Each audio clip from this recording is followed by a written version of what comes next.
Yeah, you know what it is. White and purple, white and purple, white and purple, white and purple. Yeah, you know what it is. White and purple, white and purple, white and purple, white and purple. Yeah, you know what it is. Collinsville High School, a champions. Yeah, screaming that's us. And when we on top, boy, quit fussing. All around my town, everything is White and purple, white and purple, white and purple, white and purple. we shut it down for the school and the sports team. White and purple, white and purple, white and purple, white and purple. Purple and white, but you know what I mean. Double 11 senior year made history. Football, we took it to the playoffs. Collinsville, white and purple, yeah, we are the K-House. I said the K-House, the school of champions. We laugh a lot, we rap a lot. I'm asked to be an Indian again. I'm telling them that Collinsville is where it's at. So when we on the field of court, they better be aware of that. They scared of that.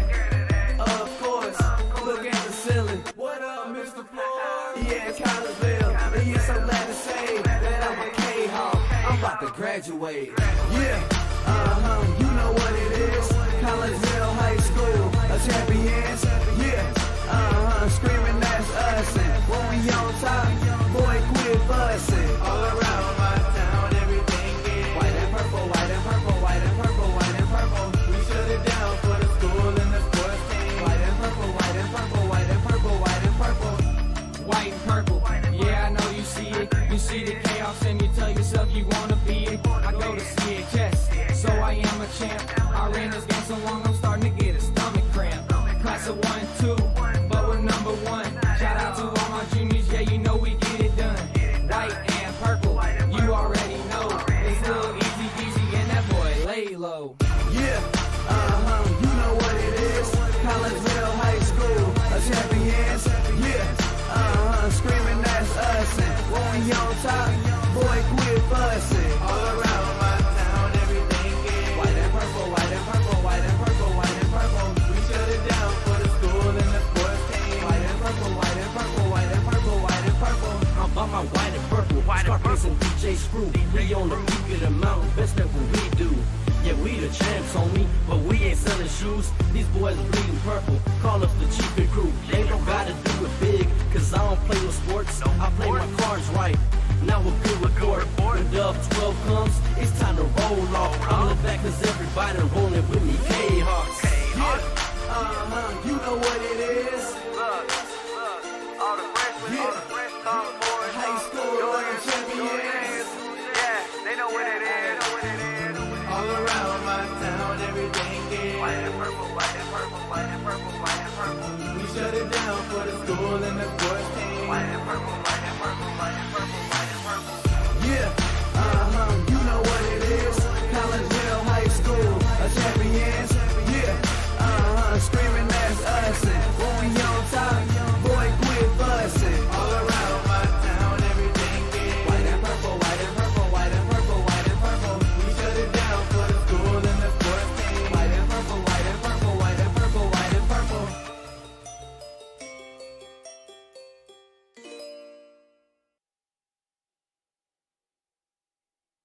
And a very good evening, everyone, as we welcome you to Troy, Illinois, and Triad High School as we get you set for week number 2 of the high school football season as your Collinsville Kahawks have taken a road trip and will take on the Triad Knights. I'm Todd Duke alongside Chris Kettler as we welcome you into the Cullip Jennings Florist pregame show here on the Kahawk Sports Network. Cullip Jennings Florist is a staple in the Collinsville area, has been for generations. Cullip Jennings Florist is located at 517 West Clay Street. You can stop in for weekly specials. This week they have a dozen short-stemmed roses for $35. Pretty good deal there if you're in a little trouble at home, guys, and looking to get out of it. $35 is a very small price to pay to get yourself out of the doghouse. Or maybe you got a wedding anniversary or maybe a birthday or something like that coming up and you want to just send something special or buy something special for that special someone in your life. Call Cullip Jennings Florist at 344-0404, online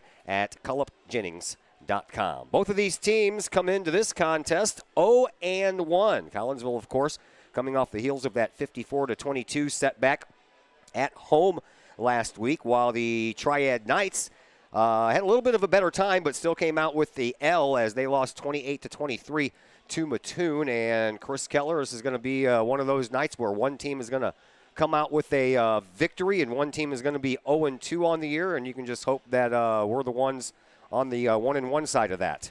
Yeah, you don't want to start 0-2 heading into conference play, which 6 of the last 7 games are in conference now with Grand City being out of the conference.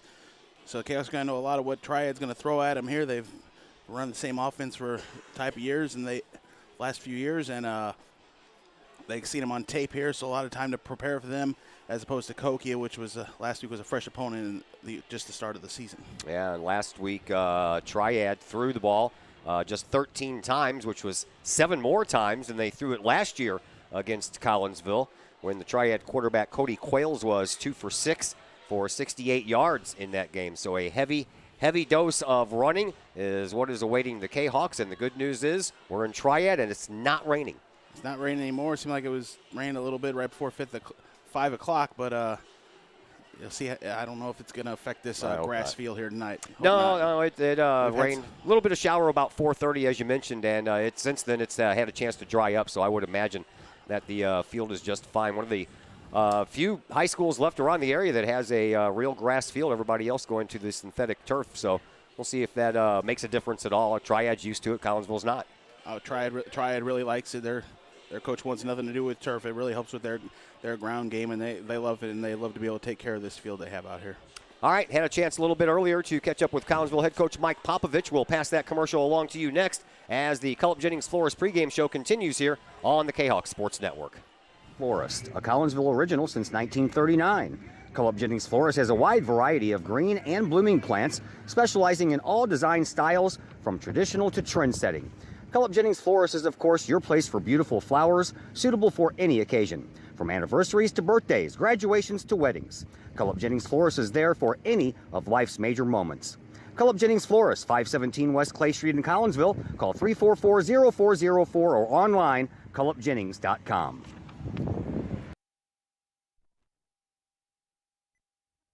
We welcome you back into the Culp Jennings Florist pregame show here on the Kahok Sports Network. First road game for the football team takes place tonight. We're in Troy at Triad High School, and so far so good. It's not raining. Every time we've been here, it's raining, Coach. Let's. I know you probably don't want to go back in time, but in my profession, we have to a little bit. So let's go back to the loss on opening night against Cahokia, 54-22, and give me your thoughts on what you saw. Yeah, I mean, obviously they were incredibly athletic, and I think we kind of knew that was going to happen. I mean, they're big.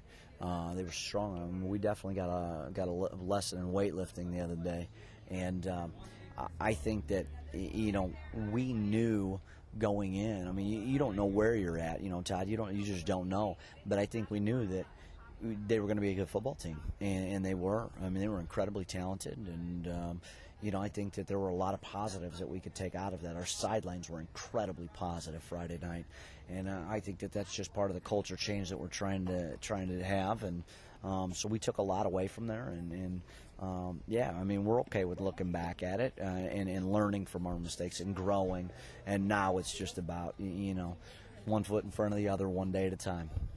How is the morale of the guys after that loss? Are they all right, still upbeat about the whole program? Absolutely. I mean, they were. I think the crazy thing is this. We got done with that ball game, and I had kids in that huddle saying, regardless of what happened, it just feels different. Things feel different, and that's a start. I mean, because we know it didn't go well, and that's okay. At the same time, for them to say that, I mean, Todd, these are kids that won a football game last year. So for them to tell me that it's different, it feels different, the positivity, they feel it. It's just a step in the right direction, and it's going to be a process, but I'm excited about it for sure. All right, we will maybe get into some individualized efforts here a little bit later, but first let's break down the two parts that everybody knows of a football game. First the offense, then the defense. Let's begin with the offense. What did you think this first week?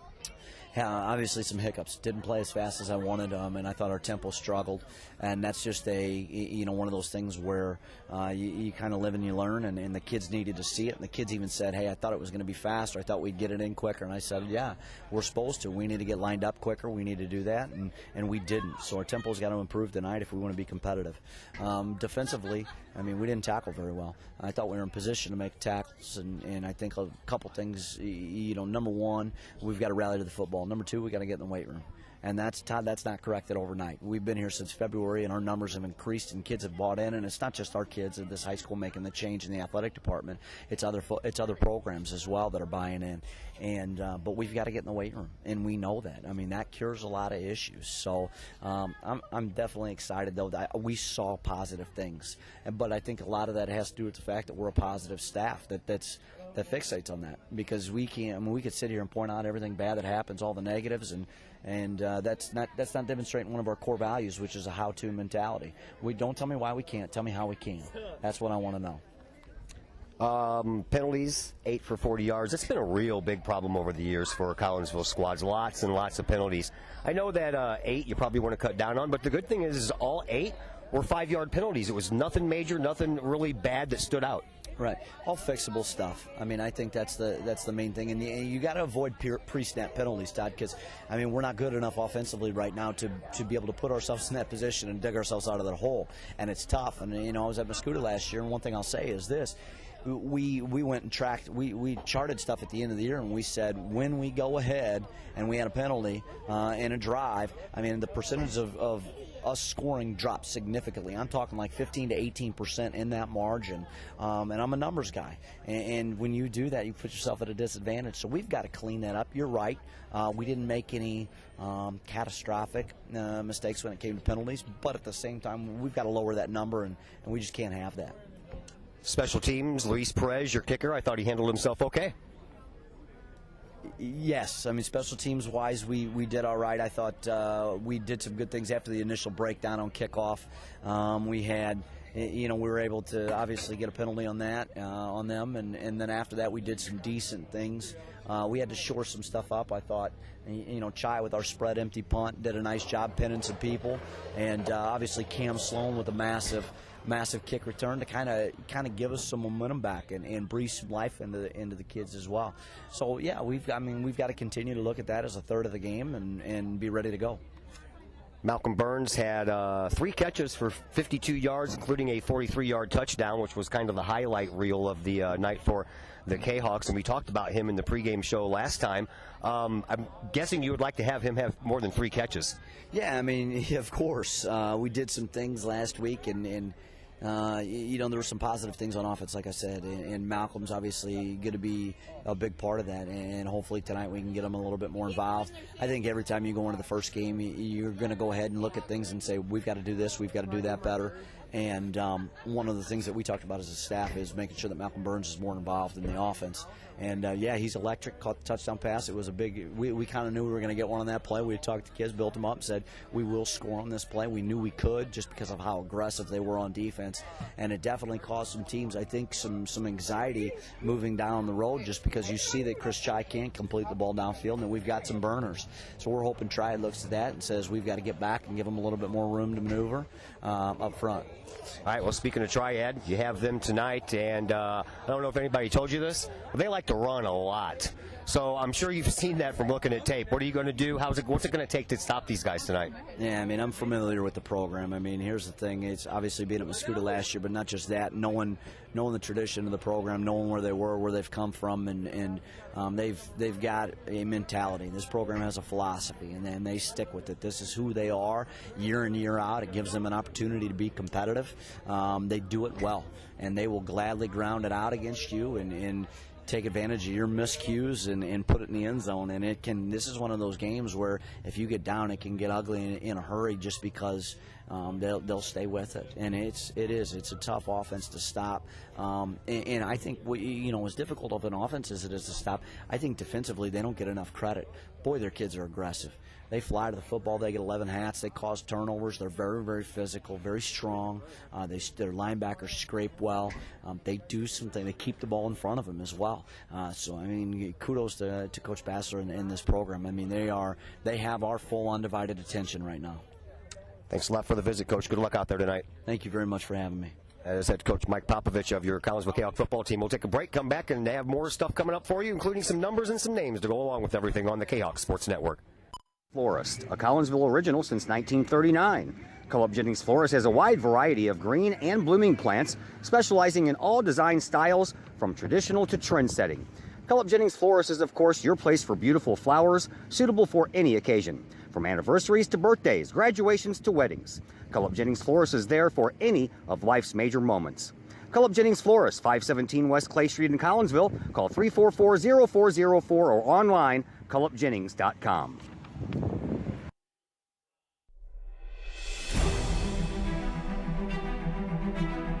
At Visionary Wealth Advisors, we empower you to see your future before it's your future, to create your inheritance,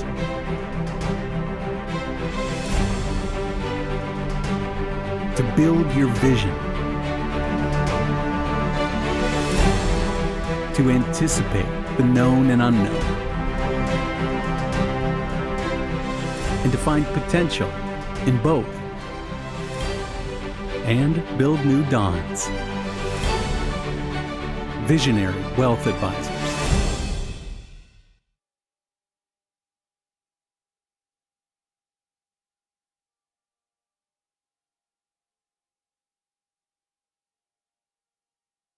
Code 3 Barbecue Supply, home of Code 3 Spices, is first responder owned by proud Kahok alums. Located at 302 East Main Street, Code 3 Barbecue Supply is your home for one-of-a-kind everything barbecue headquarters, providing the best American-made barbecue grills, smokers, rubs, sauces, and accessories, and cooking expertise from professional barbecue experts.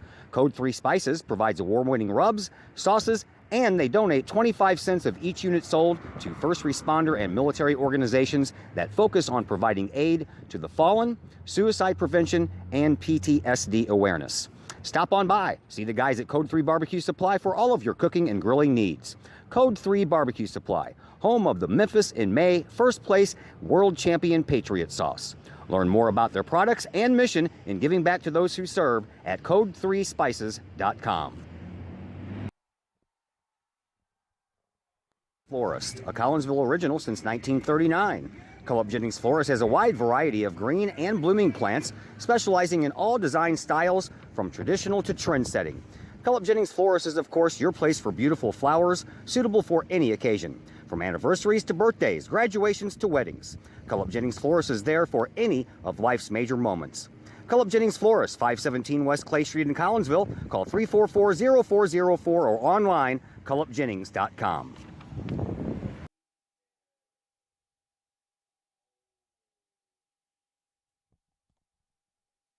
And we will welcome you back to Triad High School. Todd Duke, Chris Kettler, and Zach Roseman, who's going to be producing this contest and taking care of our scoreboard up here in the booth with us as we are just about set for some action here. Let's take a look at the history between these two clubs. Last year, Triad won the game 44-7 at Collinsville High School, trailed 30-0 at half did the Kahoks. Lone touchdown came in the third quarter on a Damian Clark 10-yard run. Triad quarterback Cody Qualls, we told you that earlier, went 2 of 6 for 68 yards, but on the ground is where the Triad Knights make their money, Chris Kettler. Last year they ran the ball 42 times for 437 yards and 5 touchdowns against the Kahoks.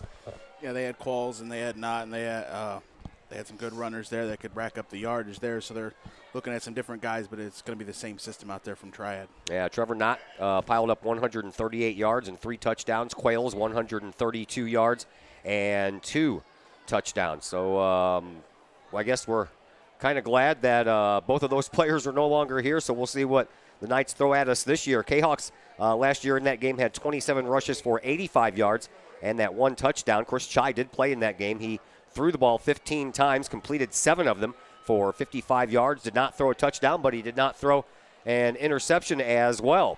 The last win for Collinsville over Triad came back in 2013, a 24-14 win at Collinsville High School. That was their only win that year. Collinsville has also beat Triad in 2010, the last time that the Kahoks made the playoffs, and back in 2007. So overall, since these two teams have been playing football against each other since 2004, Collinsville has won just those 3 games, and they have lost 11. So Mike Popovich in his first year, he will be looking for his first win. Coach Paul Basler for Triad is in his 21st year. He is looking for win number 123. Actually 124. They won last week, so he has a record of 124-81. 14 out of the last 20 years the Knights have made the playoffs under Basler, including the last 4 years in a row. And just to put it in perspective, folks, we have a brand new coach in Mike Popovich here for Collinsville. When Coach Basler took over the program, his first 3 years went like this: 1-8, 2-7, and 3-6. That's the first 3 years. Year number 4, they went 9-3. They made the playoffs 10 out of the next 11 years after that. That's something to look forward to. Keep the coach here and build this program up. Maybe we can get some playoff years coming up, and especially out there when they change up the schedule up when we're not in the Southwestern Conference anymore. Best record Basler has, he has finished 9-2 3 times in 04, 11, and 15. They just cannot make it out of the second round of the playoffs in most times. No state championships in the program's 51-year history, but they have made the playoffs 21 out of those 51 years. We are just about set for action here, kids. Collinsville, dressed in their road white uniforms. Numbers are in purple, trimmed in purple. Triad Knights are at home. They have on the black trousers and the red jerseys, black numbers, and the black helmets as well. Collinsville will receive the ball to start things off here. And we are underway. Got the clock going? We're going to try to do a clock here. That's why we got Zach Roseman. But actually, the ball rolled into the end zone, so no time came off the clock anyway. So we are square one, first down and 10 for Chris Chai and the Collinsville Kahawks. Last week for Chai, 13 of 21, 95 yards, 1 touchdown, 1 interception. That touchdown went to Malcolm Burns, a 43-yard touchdown reception, one of only 3 catches for Malcolm in that game. Collinsville coming in, split wideouts, one on either side, split backs on either side of the quarterback, and the handoff goes to the man over the left-hand shoulder, and that is going to be Kyler Williams. And Williams picks up about 9 on the play. Yeah, Kahoks moving fast here, too. They're quick to the line here, and they're already ready to snap it. There's Chai once again. He's going to throw, and he does so, but before the throw counted, we have a flag on the play. Maybe some movement up front. Coach was talking about that pace of play, and the Kahoks already coming out quickly. Yeah, it was nice to hear during the interview that the kids are keeping their heads up, and it is going to be a false start against Collinsville, so that'll take 5 of those 9 yards away and bring up a second down and 6 for Collinsville. Another thing you talked about was the penalties not hurting them, so hopefully this isn't one that will do that. So Chai back out there. He has Jaden Neighbors over his left-hand shoulder, and snap is going to go right back to the same runner, and that was Kyler Williams. And this time Williams pays the price and gets knocked back beyond the original line of scrimmage just by about a yard, so it'll be third and a short 11 or a long 10, whatever way you want to look at it. Devin Towns really wrapped up the running back there for the Kahoks. And now we have movement up front. This one's going to go against Triad. So each team with a 5-yard penalty here on this opening series. That will help Collinsville's chances out a little bit more, as it'll be 3rd and 5 instead of 3rd and 10. Looked like Everett Walsh moved on that defensive line and got the Kahoks offensive line to jump. Well, now they're talking about it. I thought for sure it was just an offside call. Oh, they're going to change course, and they're going to go against Collinsville. So that's going to bring up a 3rd and 15 now. So they didn't call it on the movement by Walsh to get the Kahok offensive line to move. They say he went on the reaction of the offensive line. Well, that kind of hurts things. Going to have to throw it out of there now.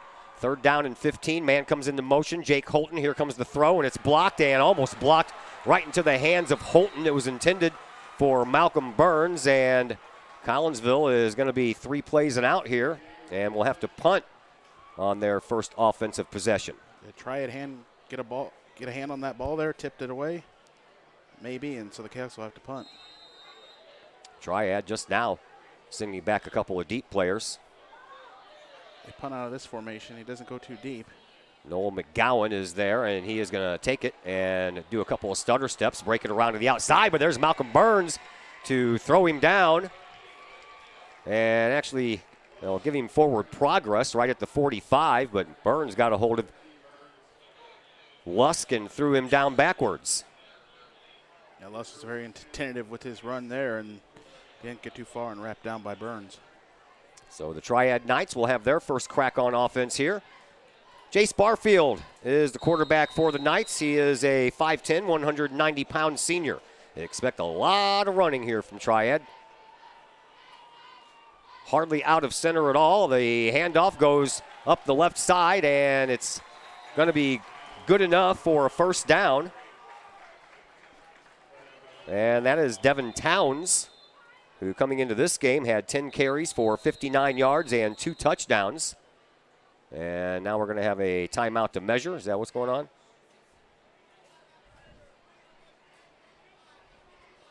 So they want something back on or off of the clock? Yeah, they're going to put put some issue. Clock time back on because they're going to call a timeout to measure. Oh, I guess they didn't. It was they never stopped it when the chains needed to be moved. 10:35 is back on the clock as the play clock is started up. Here is Jace Barfield under center once again. First run goes for a first down. Here's another handoff. This one goes straight up the gut. I believe that's Devin Towns again. I'll have to wait for the bodies to get up. Nope, this time Sam Yeager bowls forward for about 7 on the play, so it'll bring up a 2nd down and 7. Clock continues to run. 10 minutes left to play here in this opening quarter. Collinsville 3 and out on their first offensive series. Knights started on their own 45-yard line, and they have moved the ball forward on their first 2 plays. 1 first down, 3 yards away from another one. Here is the handoff, and this one is going to go to Towns, and Towns is going to have enough for another first down. So 2 first downs on this initial drive by Triad. Towns lined up there on the right side, but he works that left side going in motion. Gets about 7 there for the first down. They're getting towards the red zone already for his Triad. Well, ball just outside the 20-yard line. Place it on the 23. And Collinsville moves across the line as the tight end bluffed motion. That was Devin Towns lined up on the tight end position over there. And that'll give the Triad Knights a free 5 yards, and it will put them into the red zone. Right side of the defensive line, bid on that one. Garth and Doyle, 1st and 5 for Triad. Makes the field shorter. Barfield under center. Man goes into motion, and that man gets the pitch back. That is Lusk. Lusk moves forward, and he'll be very close to another first down. Flip it to the other side from coming from the left side to the right side, and Lusk close to the first down. Looks like about a yard short maybe. So that'll bring up 2nd down and a very short yard to go for another set of downs. Hunter Ford lines up as a wide receiver on the near side. Barfield under center. Man comes into motion again, and the handoff is going to be a keeper by Barfield, and he will get enough for the first down. Just needed 1, got about 1.5.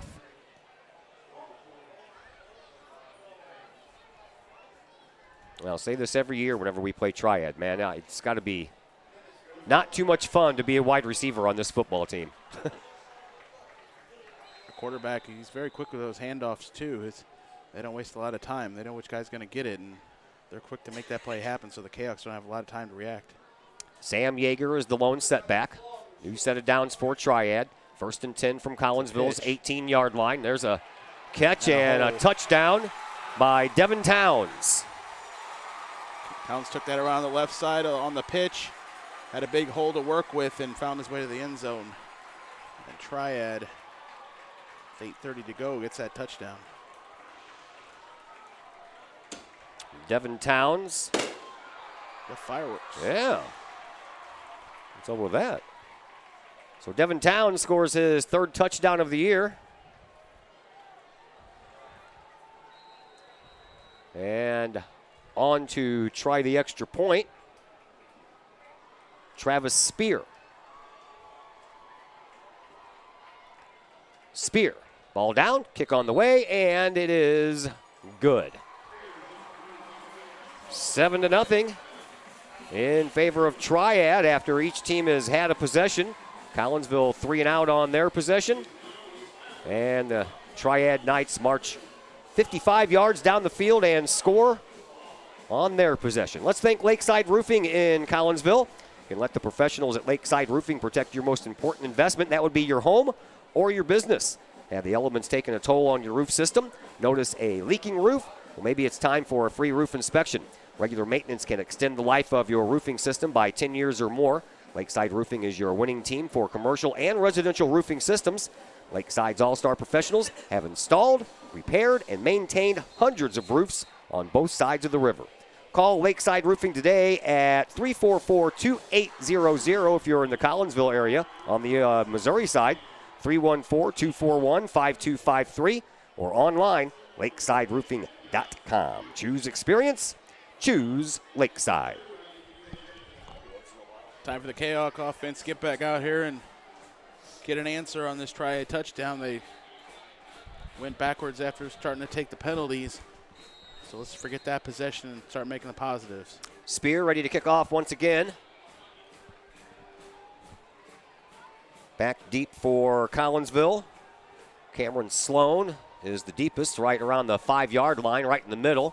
And the ball goes end over end, right towards Sloan, and he takes it right at the 2-yard line. Moves his way forward. He has a couple of blockers to help him out. He has a little bit of room. 30-yard line, 40-yard line, 50-yard line. He's in to enemy territory at the 40, all the way down to the 30-yard line before he is finally brought out of bounds at around the 21-yard line. And there's a flag at the 32-yard line on the Kahoks side. That's about where he got busted out. He ran open field for about the first 25 yards, ran into traffic about the 32 there and busted out. Must be a holding. We will see. Referee holding. Holding on the Kahoks. Holding on the Kahawks. That's what got him out of that mess of guys down there right around the 32. Spear saved a touchdown by slowing down enough, but it wouldn't have mattered anyway. Well, what a shame. They had one call back last week, right? No, that was Kahok. That was Kahok. Yeah, that was almost. That was opening kickoff. That was about a 78-yard run from the 2-yard line all the way down to close to the 20. And all for naught. Collinsville will start once again. So another penalty hurts the Kahoks. That one does. We talked about that in the pregame show where all the penalties last week were just 5 yards. This one's a lot bigger than 5 yards.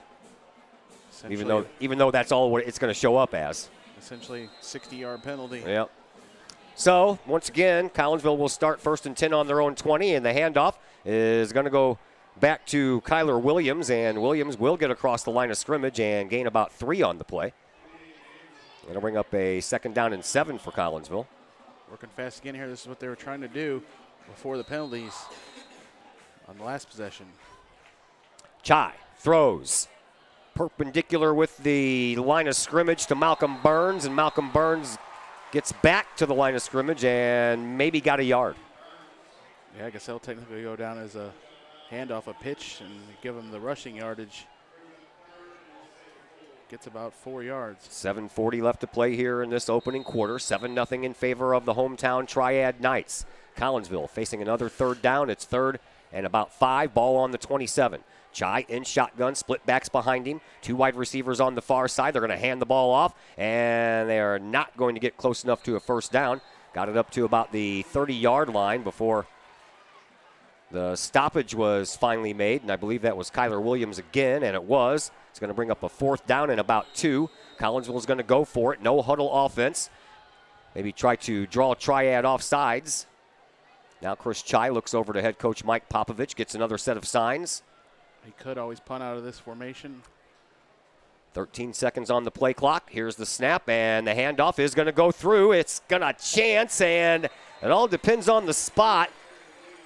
He needed to get to about the 33-yard line, and it looks like both referees are setting up right there. They're going to move in the chains. They are. Give Kyler Williams the first down. First down, good job. Hard fought 2 yards.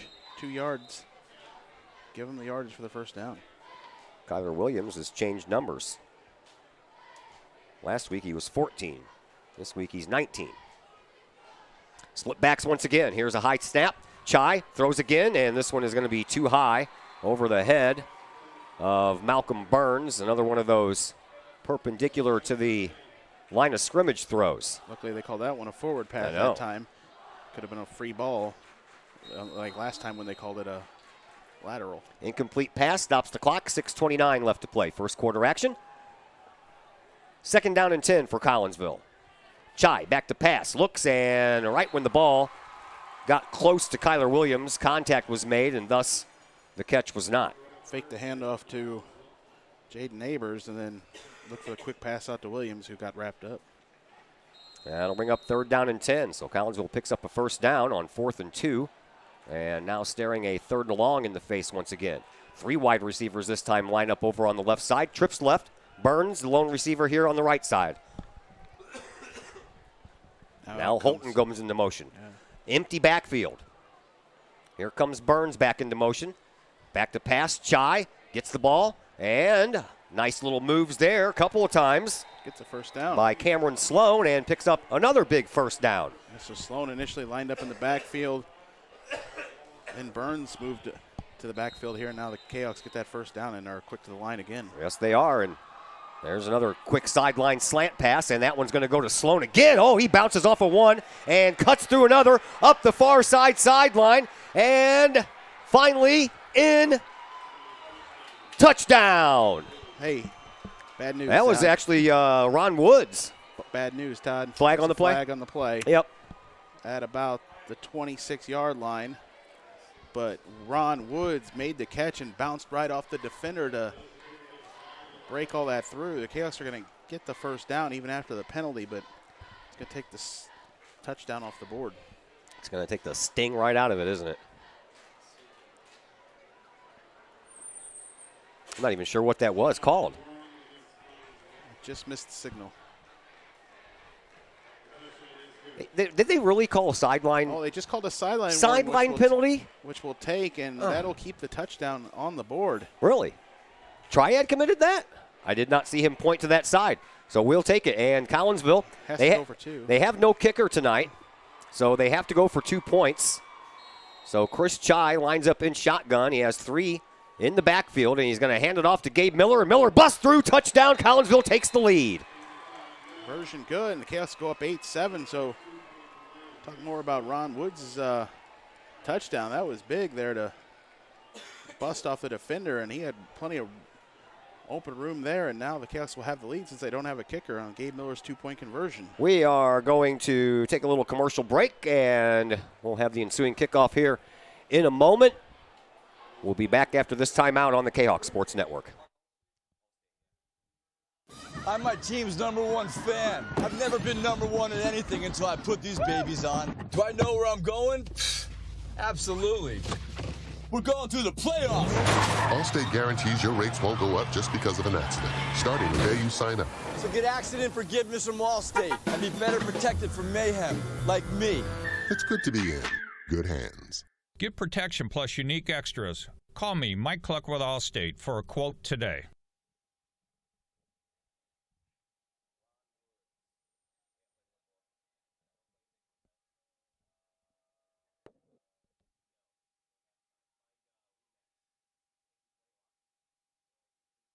Sloan's Pub House. Hi, I'm Colton Pareko. I want to thank the team at RE/MAX Alliance for helping me find my first home. It couldn't have been any easier. If you're in the game for a new home, contact my friends at RE/MAX Alliance.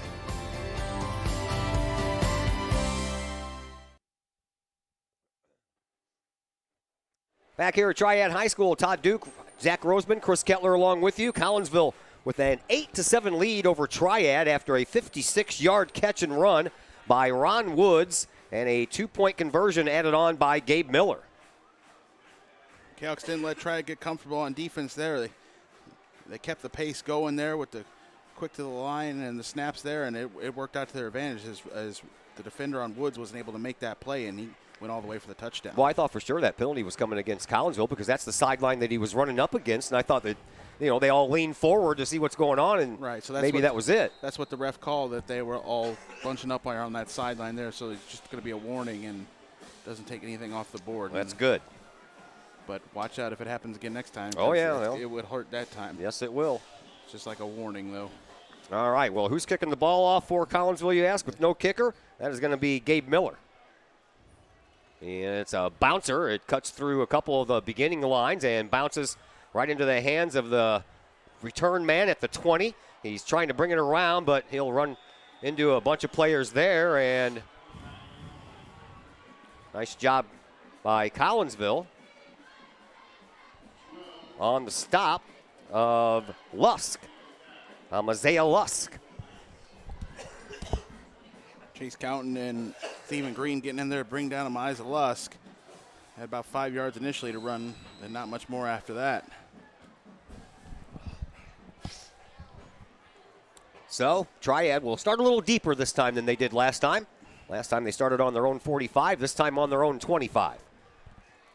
Man comes into motion, goes back the other way. Now another man moves, and there's two moving right there at the same time. That's going to draw a flag. The tight end on the left side moved just when Lusk started to bluff his man in motion. And that will put Triad back inside the 20-yard line. Yeah, 54 inside is covered there, and he's on the line, so he can't move. Triad, so penalty will move him back 5 yards.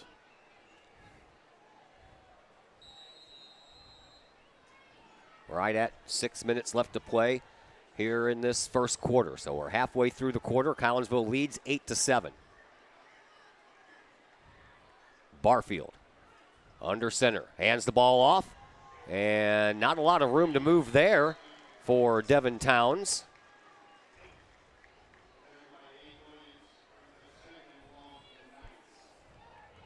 Williams in on the tackle for Collinsville. Yeah, Othello Williams. Othello, yeah.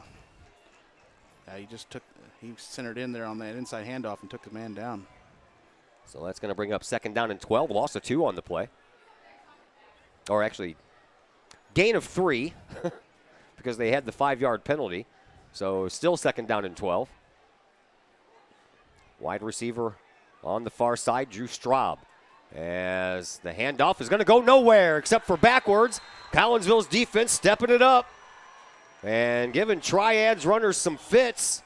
Dante Williams, the first one to get the hit in there on Jace Barfield. And then a whole bunch of Kahoks swallowed Barfield up right after that. Yeah, Barfield last week ran the ball 8 times for 37 yards and a touchdown. He averaged 4.6 yards per carry, but now he's in the minus, as that was his 2nd carry. The first one he gained a couple of yards on. This one's a big loss. It's going to bring up 3rd down and 16 to go with the ball on the 17. Barfield trying to find somewhere to go. I don't know what he was thinking, if that was a busted play. Looked like he was trying to hide the ball for a minute in his gut and never did pitch it, never did look like he was going to throw it, and got slammed down at about the 10-yard line. It looks like he's trying to hide that he has the ball, maybe making the Kahoks try to think Lusk has the ball on the handoff, trying to hide it and see if they'll all key in on Lusk and leave him to carry the ball up the field, but nothing going there because it was 3rd and long. You got to try to air the ball out there, and not try it, he'll have to punt. Triad will punt, and Collinsville's return man, Cameron Sloan, stands back at the Triad 45-yard line. Malcolm Burns wants to do a little blitzing here. He's around the corner, and the ball is not a very long kick, and it bounces at the 45-yard line. Triad will grab it there, and Collinsville will start in very good field position on the Triad Knights 45-yard line. Yeah, only about 30 yards there on that punt. Sloan just wisely stepped out of the way and let Triad field that when it bounced up in the air. So something to build on there after the big touchdown. Kahoks playing here with the lead. First time that they have Well, actually, not the first time. They led 2-0 last week. And they led 8-7 after the after they answered touchdowns, and then it was all Cahokia right after that. And then they lead 8-7 here. So here's Chai in the quarterback position again. Empty backfield. He looks. He's going to tuck it. He's going to roll. He's got a little bit of room. Gets around one. Has a first down at the 30. And then he's brought down at about the 28-yard line. Nice run, Chris Chai. Chai just faked that he was going to air it out there. Everybody on Triad bit. No one was there on the left side until he got about 15 yards up the field. 3:49 left to play here in this first quarter. Collinsville leads 8-7. Split backs in the backfield once again. Two wide receivers on the near side. Here's the snap. Chai, he's back to throw, and he was trying to find. Did I say 18? No, 28. Neighbors. Neighbors. Jaden Neighbors. Neighbors could just barely get a hand on it. Seemed like they might have wanted to air that out farther to Burns, but Neighbors couldn't get the touch on it. I think he got a little bit too much zip on it, did Chai, for as close as that pass was. Here is nowhere for Neighbors to go. Neighbors bouncing off a couple of bodies out front, and every time he bounced backwards, he tried to move forward and run into another body, so no gain. It's going to be 3rd down and 10 for Collinsville. On the Knights' 28-yard line, more hurry-up offense. Chris Chai. Now looks like he's trying to draw the Knights offside, pick up a free 5 yards. They did give him a yard on that last play, so 3rd down and 9 for Neighbors, and now Collinsville will use a timeout. So we will step aside as well. 8-7, 3:09 left in the first quarter. Collinsville has the lead, 8-7, and we're going to take a timeout, come back, and go from there on the Kahok Sports Network.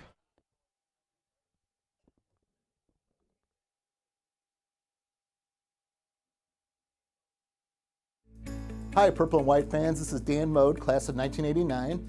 I'm with New American Funding. Myself and New American Funding are proud sponsors of Kahok Athletics. As we have great coaches at CHS on all the courts, fields, and tracks, we like to coach you through the home buying process and refinance process. If there's ever anything we can do, I can be reached at 618-973-5343 or www.danmodeloans.com. Let's support our student athletes at CHS. They deserve the best. Thank you for your time, and go Kahawks.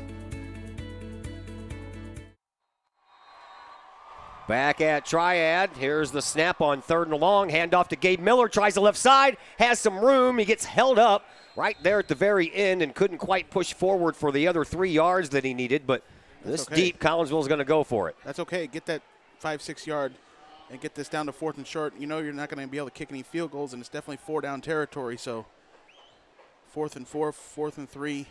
That's good to get at least half that yardage there.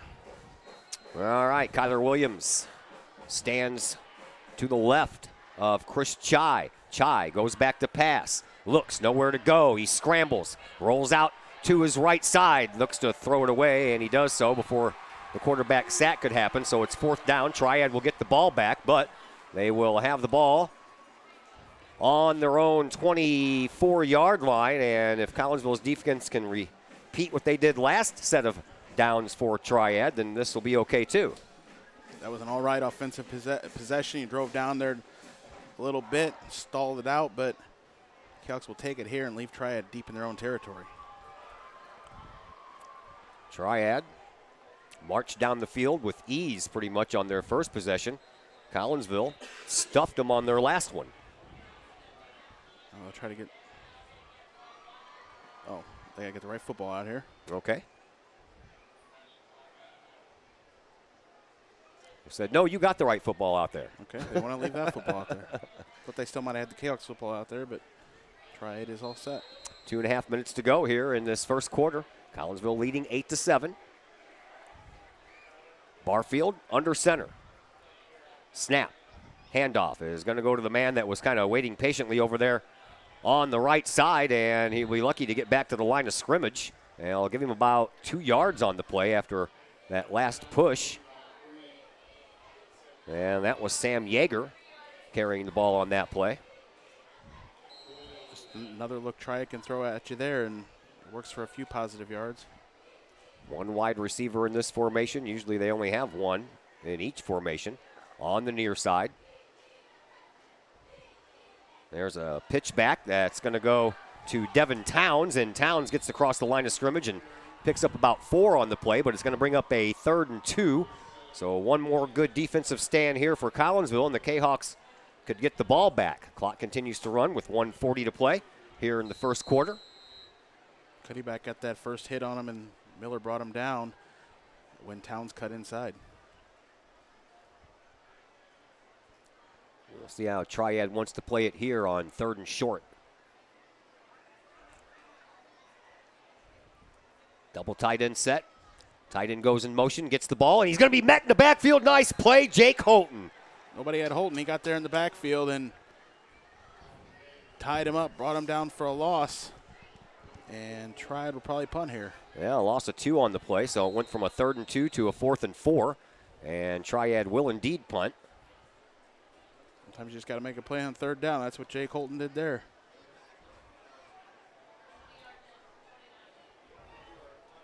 Unknown punter. Yeah, I know. I noticed that last time. I just didn't want to say anything. I'm sure people get here could be sick of hearing me say, well, there's the punter. He's got number 12 on, and I will have a 12 on my roster. He gets the ball away, does the phantom punter, and back goes Cameron Sloan. He'll let that ball bounce. Boy, I wish he would have caught that. Last time it just bounced straight up in the air. This time it kept on rolling about another 20 yards. So yeah, I think that if he could have caught it and at least caught a fair catch, or at least caught it and, took a couple of steps forward before he was finally brought down. But that ball took a big-time Triad bounce this time, and Collinsville will start 1st and 10 at their own 17-yard line. 35.9 seconds left to play here in this first quarter. We have a one-run game. 4th inning, 8-7. 8-7, kind of a rare score. We've seen it 2 weeks in a row. Yeah. All right. Kahawks 1st and 10 from their own 17. Split backs on either side of Chris Chai. He hands the ball off and does so to Kyler Williams. Williams bounces off the interior line, cuts it around to the left side, and is pushed out of bounds right at the end of the Kahawk bench at midfield. Kyler Williams just initially trying to take that right up the middle and saw all that running room on the left side and swung it around there and got a very big pickup. Picked up about 28 yards on that play.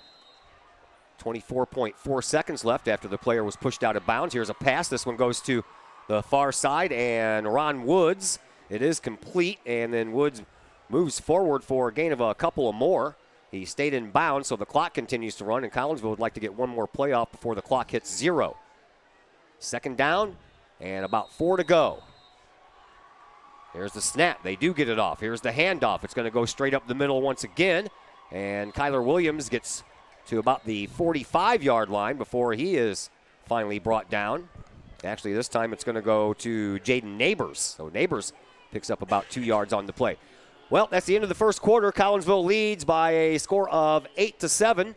As we get ready to take a timeout, it'll be 3rd down and 2 when we come back on the Kahawks Sports Network.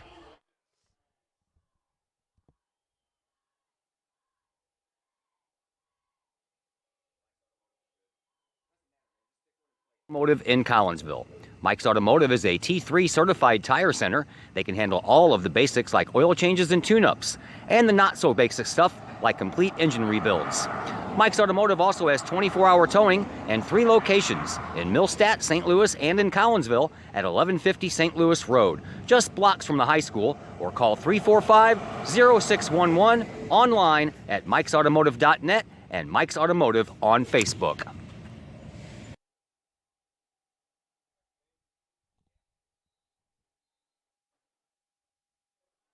And we welcome you back to Triad High School. Todd Duke, Chris Kettler along with you, as well as Zach Roseman. And Collinsville leads 8-7 after 1 quarter of play. We are set for quarter number 2. And Collinsville has the ball 3rd down and 2. And here is the handoff. It is going to go to Kyler Williams, and he'll barrel his way forward for another Kahawk 1st down. Offensive line wins that battle to give Williams the running room to get those 3-4 yards. Kahawks settle for the 1st down, but we'll be quick to snap it again.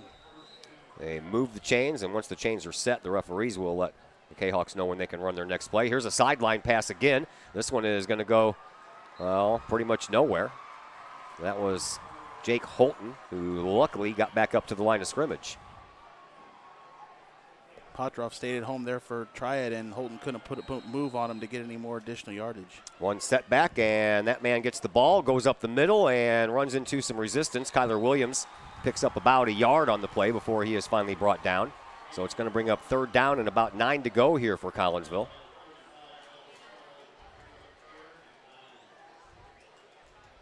I'm ready to see them kind of stretch the field a bit with these passes. All of them have been parallel to the line of scrimmage so far. Bring 3 here to the near side. Cameron Sloan will be the lone running back. Trips on the left-hand side.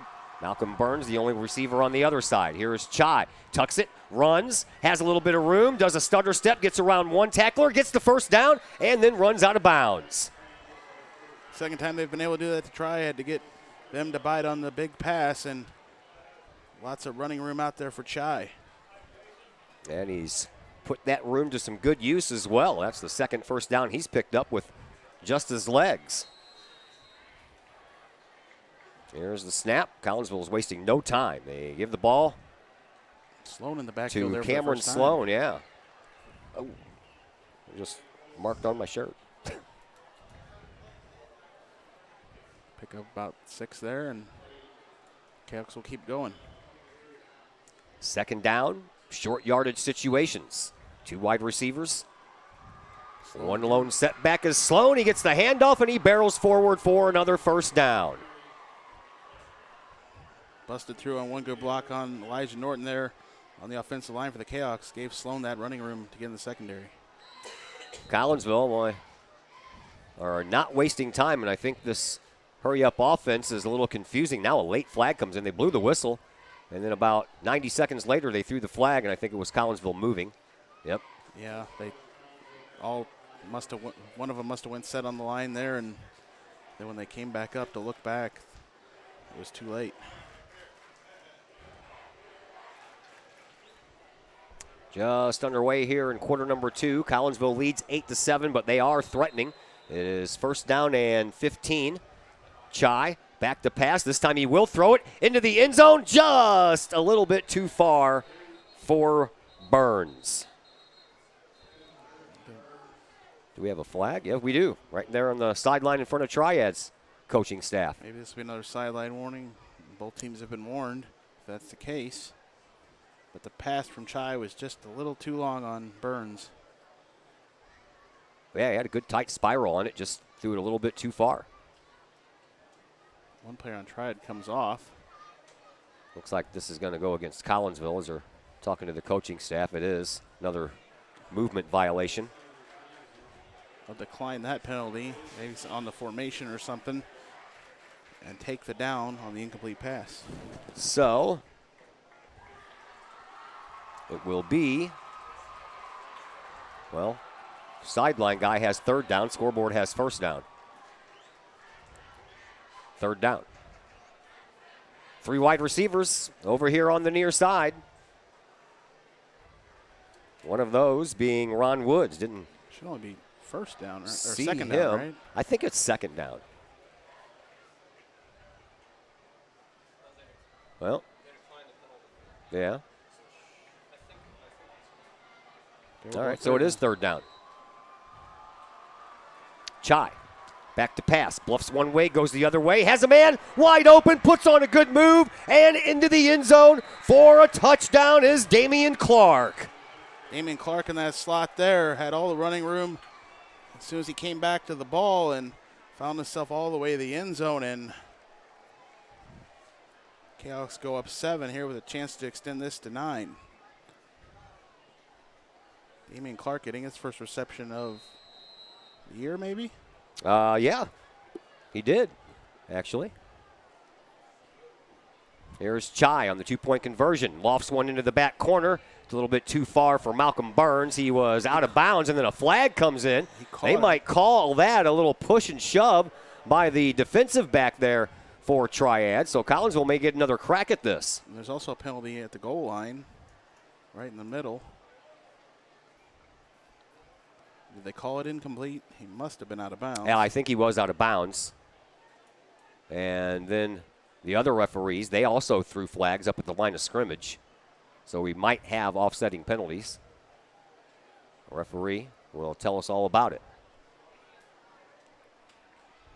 Or will give us hand signals to tell us all about it. Ineligible man downfield for Collinsville. And defensive pass interference for Triad. Penalties will offset. We'll replay the down. All right, we'll try this again. From the same spot. This time with feeling. Chai has 3 running backs in the backfield. 1 wide receiver on either side of the formation. Handoff is going to go to Gabe Miller, who got the last 2-point conversion, but not as fortunate this time. But Collinsville's lead will still be 14-7. We'll take a timeout here on the Kahok Sports Network, and we'll have that ensuing kickoff for you. Collinsville up 14-7, 10:01 left to go in the second quarter. Back in just a moment here on the Kahok Sports Network. Hi, I'm Colton Pareko. I want to thank the team at RE/MAX Alliance for helping me find my first home. It couldn't have been any easier. If you're in the game for a new home, contact my friends at RE/MAX Alliance.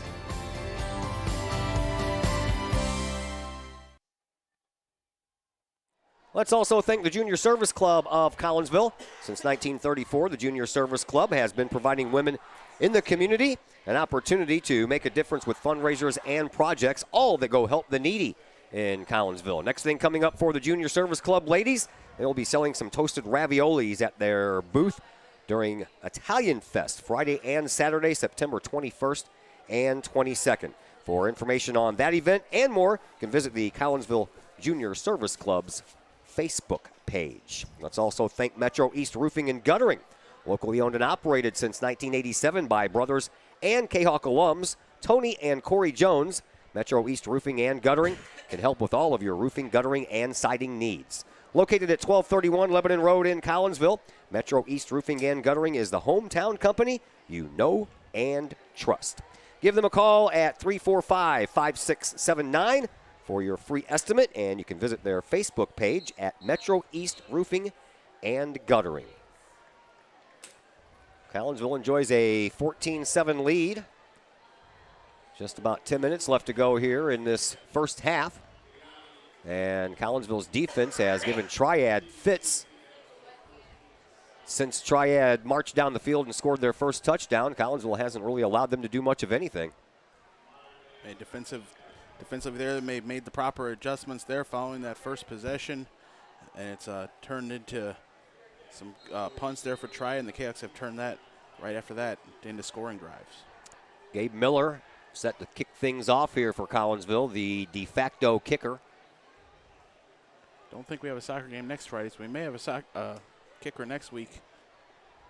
Yeah. In fact, we don't. They play Thursday, Saturday, so next Friday we may have a kicker. Trey Simpson was set to be the kicker tonight, but they are playing Webster Groves, are the boys' soccer team, so no kicker here tonight. That ball rolls all the way down to about the 22, and then the return man couldn't quite pick it up, flubbed it twice, and then had to just dive on top of it to make sure that Triad got to keep possession, so no return. And the Knights will start 1st and 10 from their own 23-yard line, or they're going to put it at the 24, we'll call it. Gabe Miller ain't doing anything fancy on the kickoffs, just letting it bounce down, and Triad's willing to let it go all the way back to the return man, but by the time it gets to him, the ball's so bouncy, he wasn't able to pick it up and do anything with it. Just had to fall on it. All right, so Jace Barfield back out, trying to lead his team down the field. Collinsville's defense, nice defensive stops the last 2 times that Triad has had the ball. Here's the snap, and the handoff is going to go back to Towns. And Towns tries to sneak it through on the left side of the defense and does so for about 2. Tried to get open there on the left side, but Cameron Sloan cutting in and wrapped him up.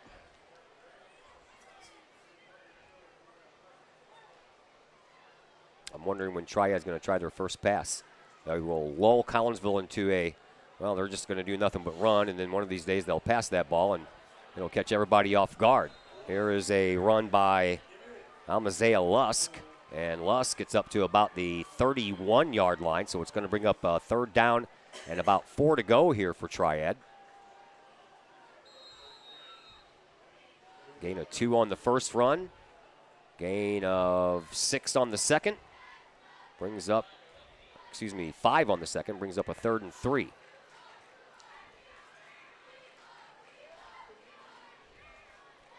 Maybe changing the play here. Looks like they may be. Barfield under center will still hand the ball off, and I think they may have gotten enough for a first down, just barely. And that second surge. Sam Yeager. Yeager gets the first down. Picked up about 4 when he needed 3, so Triad's first down since their opening series. Thought Williams and Garth there on the line would be able to hold him back, but Yeager got that second push through. Barfield ready to go again. Man comes into motion, and Barfield will pitch it out to that man just when Barfield got hit, and that is Lusk. Carries the ball to the 40. That's a gain of about 4 on the play, which will bring up a 2nd down and 6. Yeah, 8:15 left to play, second quarter. Misa Lusk just got that handoff at the last second. Thel Williams had Jace Barfield wrapped up. Gave him a little bit of a hit there too, didn't he? Another second there would have been a big sack for the Kahok defensive lineman. 2nd down and 6, ball on the 40-yard line. Single back now in this set. And the handoff goes right up the middle, and a little bit of room to move this time for Yeager. And Yeager into Collinsville territory down to the Kahok 41-yard line. It seemed like in the last few possessions, Triad had been working the sides, trying to bring the ball back around the opposite side. This time it's been up the middle, and Yeager's been able to power through. Clock continues to move. 7:35 left to play here in this first half. Collinsville leading 14-7. Triad on the move.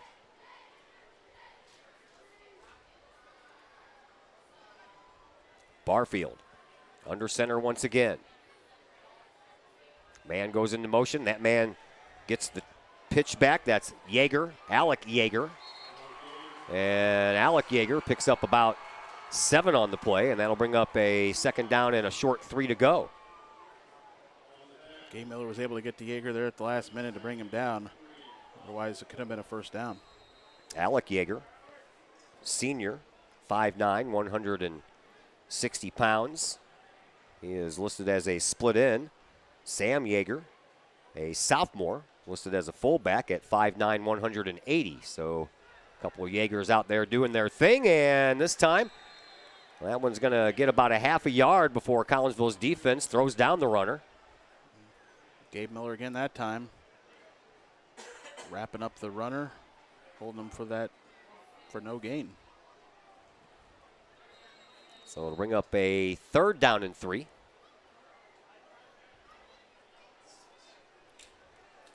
Barfield up to the line of scrimmage.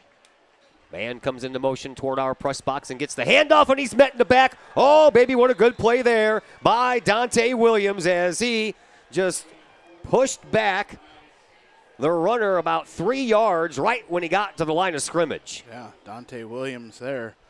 He's on that defensive line, and he got some help from Drew Doyle coming from the backfield, from the linebackers. And Triad loses yards there, and it'll be 4th down. They're going to go for it. They're only going to give him a yard loss on the play, so 4th down and 4. Big play here for the Collinsville defense.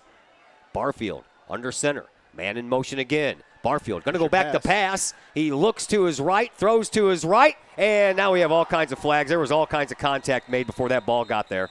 Yeah, Damian Clark was really holding up the receiver for Triad, and that was maybe what Triad was going for. You lull him to sleep over and over again, and Damian Clark wasn't quite ready for that.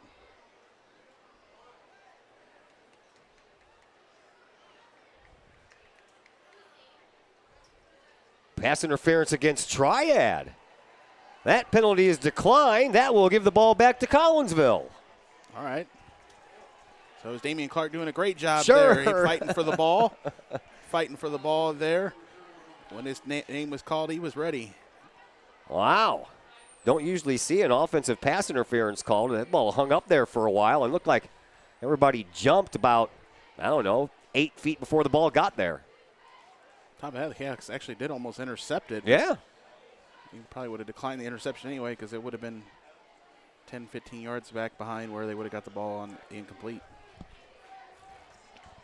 So Chris Chai and company back out to do some more work. Plenty of time to work with. 5.5 minutes to go. 1st and 10 from their own 36. Here is the handoff, and it is going to go up the gut, not for very much gain for Jaden Neighbors. Matter of fact, we'll move the stick about a foot.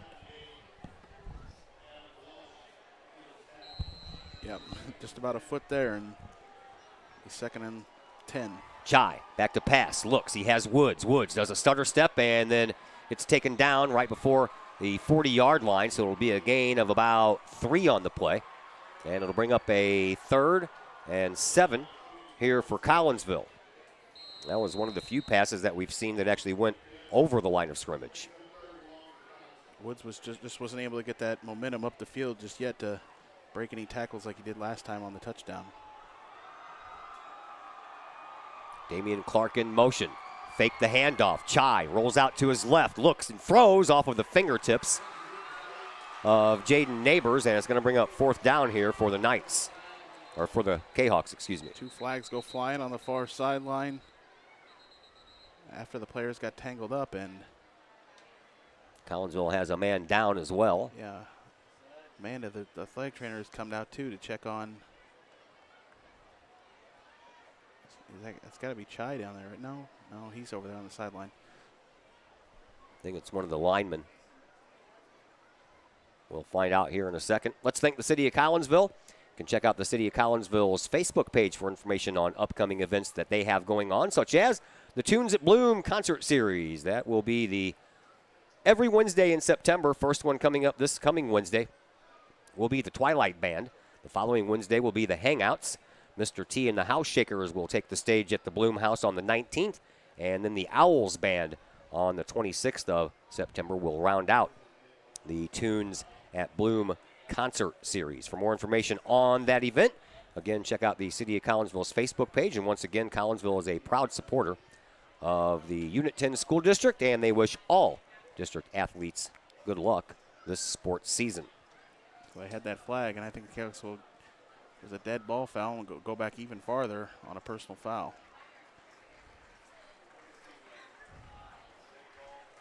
That is Cole Hellman. Cole Hellman will need a little help off the field, but he got up under his own power. Favoring that right ankle, or excuse me, left ankle. And yeah, the ball is moved way back here to near the 20-yard line on that dead ball foul. Must have been some kind of unnecessary roughness or a personal foul of some point, I'm guessing. I didn't get to see the hand signal. Yeah, I thought he signaled personal foul, but it was on that far sideline. Didn't see what happened. 4th down and 22. The ball will be placed on the 24-yard line, so I would expect a punt here. So are the Knights. And I believe that is, I want to say Lusk, but I'm not sure. So here, Triad will call timeout. Triad will call a timeout. 4:33 left to play here in this first half. Let's thank All Pro Tees. All Pro Tees is your place for custom apparel for your school, your business, your sports team, and more. All Pro Tees offers a variety of services and options, and they'll walk you through that process step by step. They pride themselves in being a local Collinsville business, and they specialize in helping their clients promote and grow that business, all with custom apparel. All Pro Tees, right across the street from Kahok Stadium, online, allprotees.com, or call 344-2200. Girls volleyball team in action tonight as well. They are playing in the Edwardsville tournament. Boys soccer team playing Webster Groves. At last check, the boys soccer team was losing 2-1 at halftime. It should be over. I'm looking I would think so.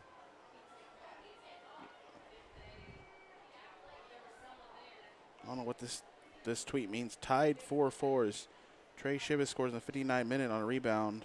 Yep, no, well, it says 4-4 final. Too dark for OT. Yep, says 4-4 final.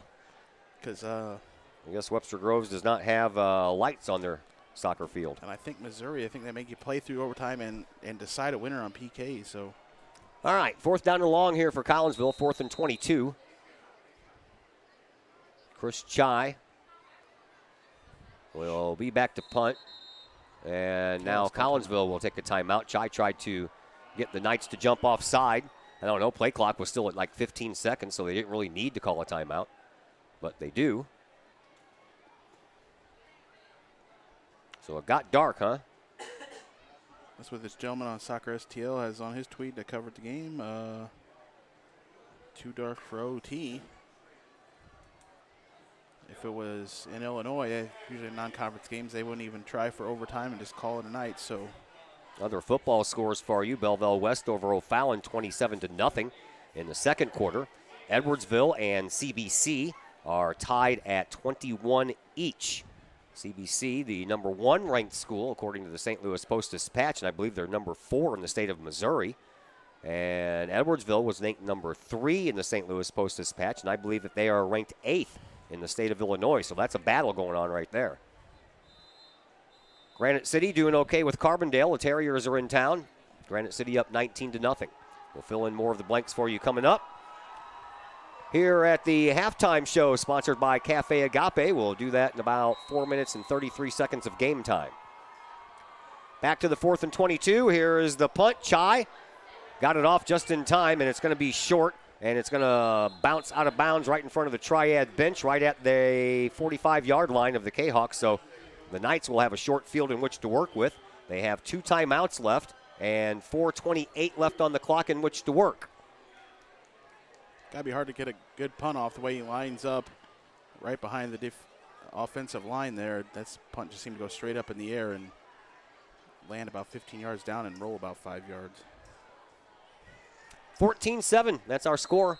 Collinsville up by a touchdown. Triad trying to get the equalizer before halftime. They have the ball 1st and 10 on the Kahoks' 45-yard line. Barfield under center. And everybody lifts up, gets a new play. Barfield looked like for a second he was going to go back and shotgun, but then stepped back up.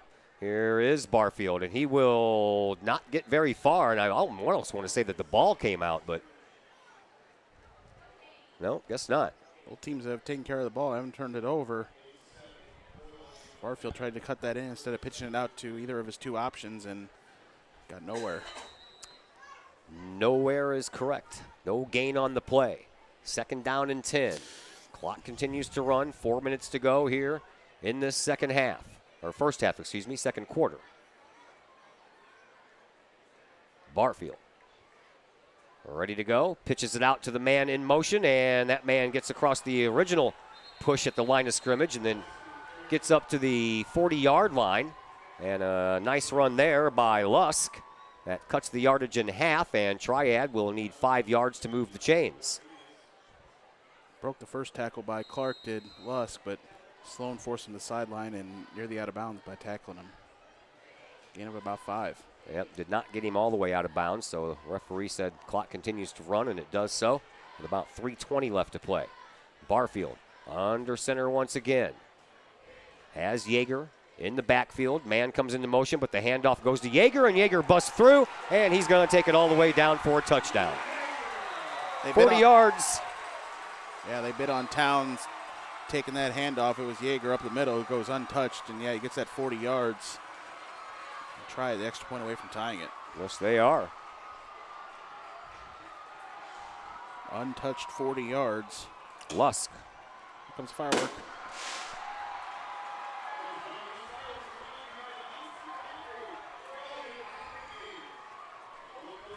We await the extra point.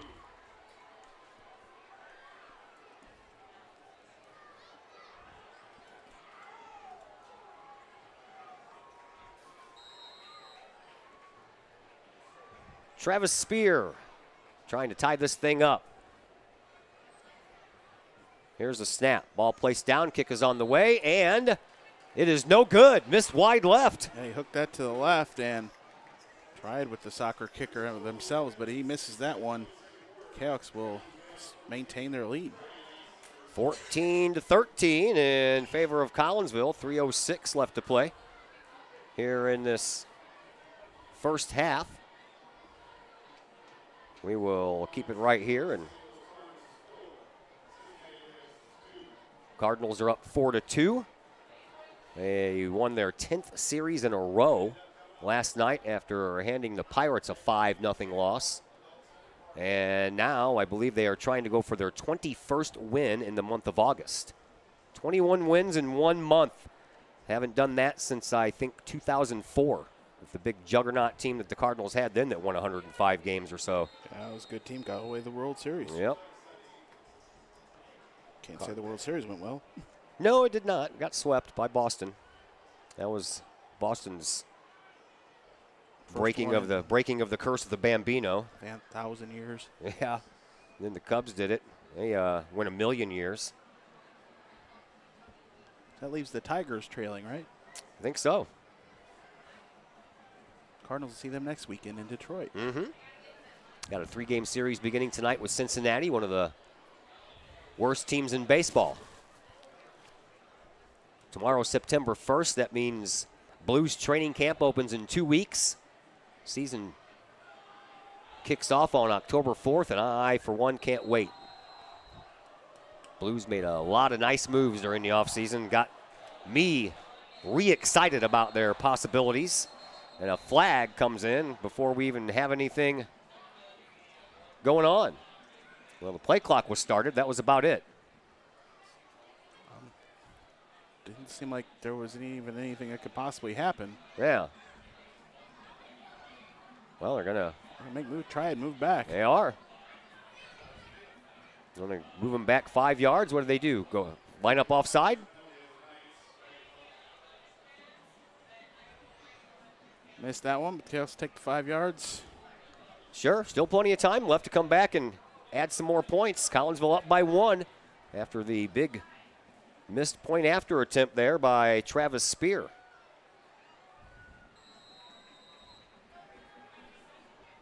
Sloan will look to get a good return. Now Spear is ready to go. Ball is on the way, and another flag. And they jumped that time. Yep. Just go to the NFL where they say they can't move. The NFL changed that rule this year that they all got to stay standing on the line, and the kicker can only be the only one moving towards the line. Well, there you go. That would save a lot of this. Mm-hmm.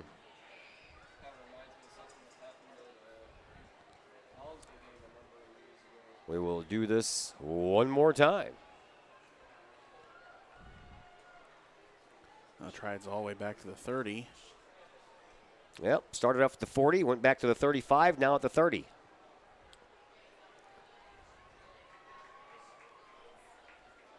Sloan is the deep man. He stands at his own 15 now.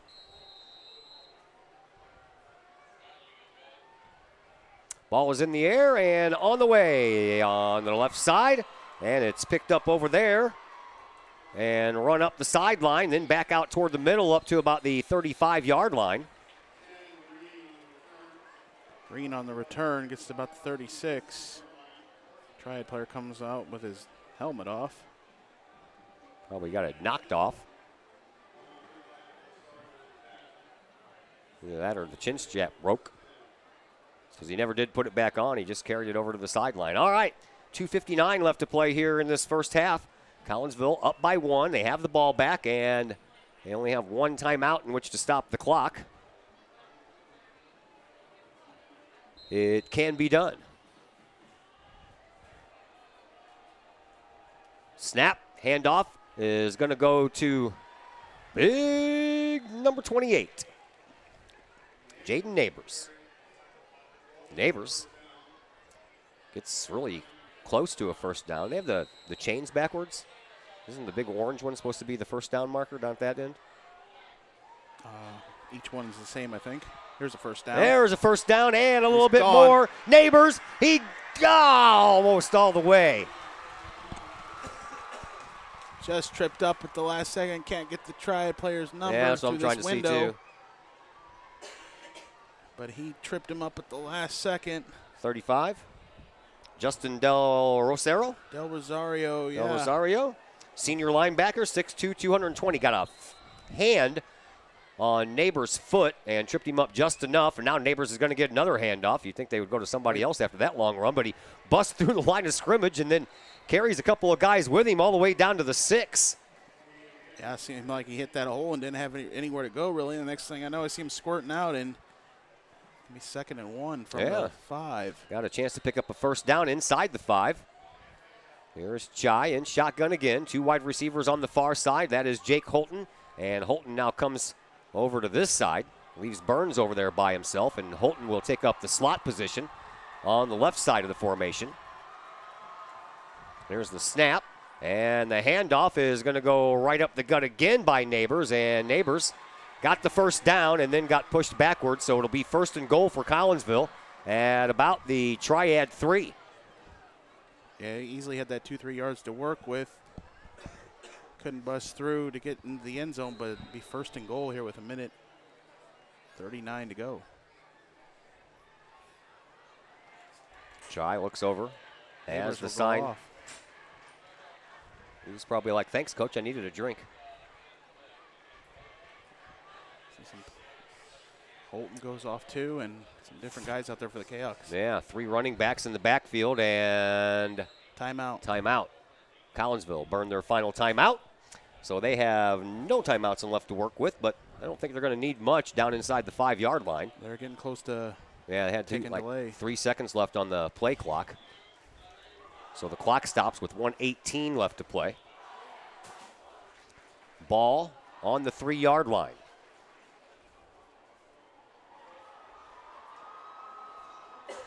This will probably be just a 30-second timeout. What do we have coming up for you next week? Glad you asked. We're back at it again on Tuesday. More boys soccer action for you. It'll be a conference game at home against O'Fallon. That one's scheduled for 6:30. Then we are back inside the friendly confines of Virgil Fletcher Gymnasium Thursday, as your Lady Kahok volleyball team will also see some conference action as they welcome in the Granite City Warriors. Actually, that's not a conference game anymore. Yeah, got so used to saying that. And then next Friday, we're back at home for football as the Alton Redbirds come to town. Yep, Grant's out of the conference. Yep. Now in everything, they are independent. Don't call those conference games against Granite, but I think we'll still see them in just we'll about see. everything. I'm sure we will. Nothing has changed as far as schedules. We'll still play Granite. All right, back to action here after the timeout. 1st and goal from the 3-yard line. Chai will roll out to his right-hand side, and he is in for a touchdown. Yep, just an easy roll out there. Just needed that one block from Burns there on the right side to hold that block, and Chai was able to cut in on the end zone, and it's 20-13. 20-13, pending the extra point try here, which is going to be a 2-point try. Collinsville without a kicker tonight. So this would make it a 2-possession. Big 9-point lead would be. It's going to be big Gabe Miller up the middle, bounces off one tackle, can't get around the side. Final push, he did not get in. Wow, he came very close. Yes, he did. He remained elusive and kept them legs chugging up, but he fell a yard short. So the score stays 20-13 in favor of Collinsville with 1:12 left to play here in this first half.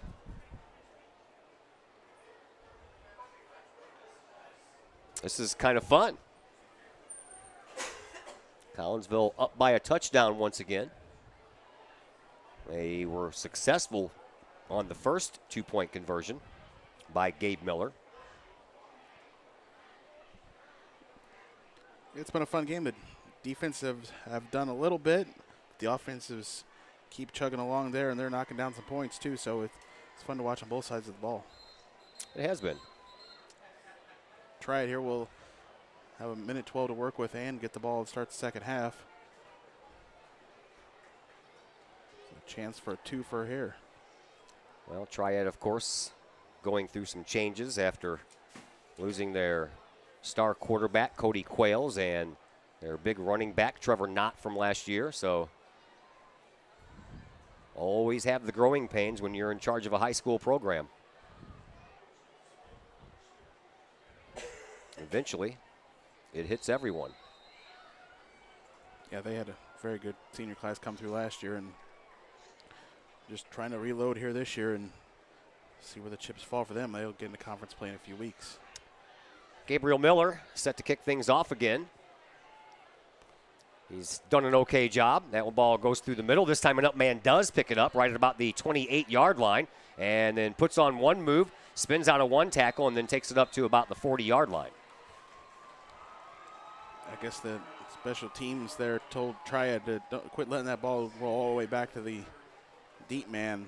Just get it and make something happen here. Well, they'll deal with starting at the 40-yard line. I believe that was actually Yeager, the running back, who picked that ball up as one of the up men. So get a couple of your running backs up there close and pick up that bouncing ball. You never can tell what's going to happen. All right, Triad, they have 2 timeouts left and 1:05 in which to work. And the ball sits on their own 40-yard line.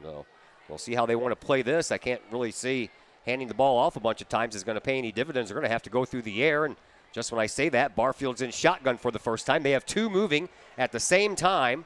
And now flags finally come out, and that play is going to go back. Yeah, 2 moving at the snap for sure. You can't even have 2 moving pre-snap. As long as your guys are set up on the line of scrimmage, only one person can be in motion. If your line of scrimmage players are down on their hands and knees, then yeah, you can shuffle guys around, but once they get to that set position, only one player can move. So illegal motion.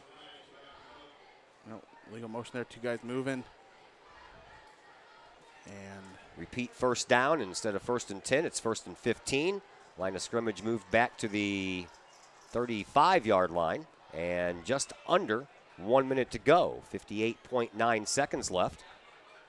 So they wasted about 6 or 7 seconds on the busted play.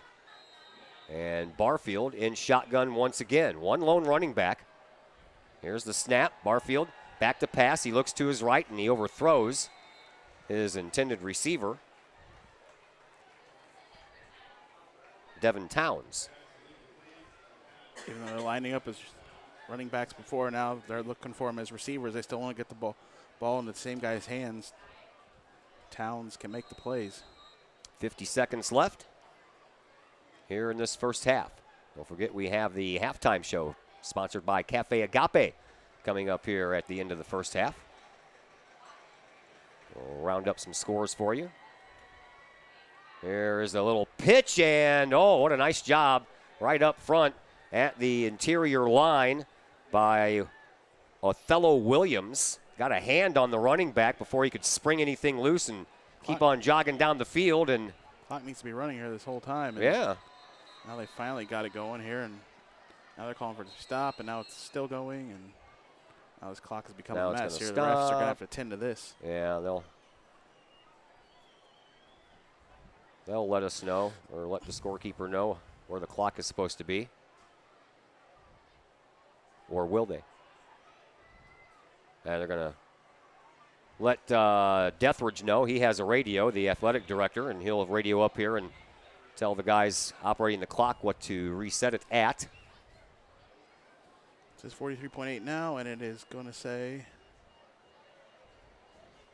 38 seconds left. Now the clock will start up again.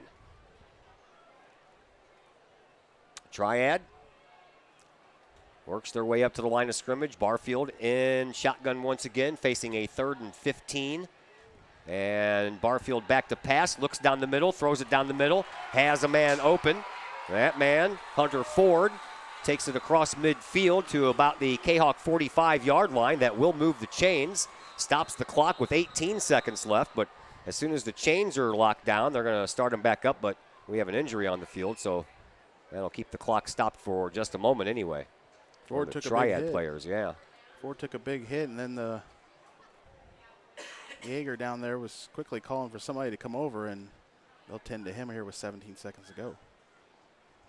All right, we'll step aside for just a moment. This injury timeout may take a little bit longer than the rest of them, so we'll be back in just a moment on the Kahok Sports Network.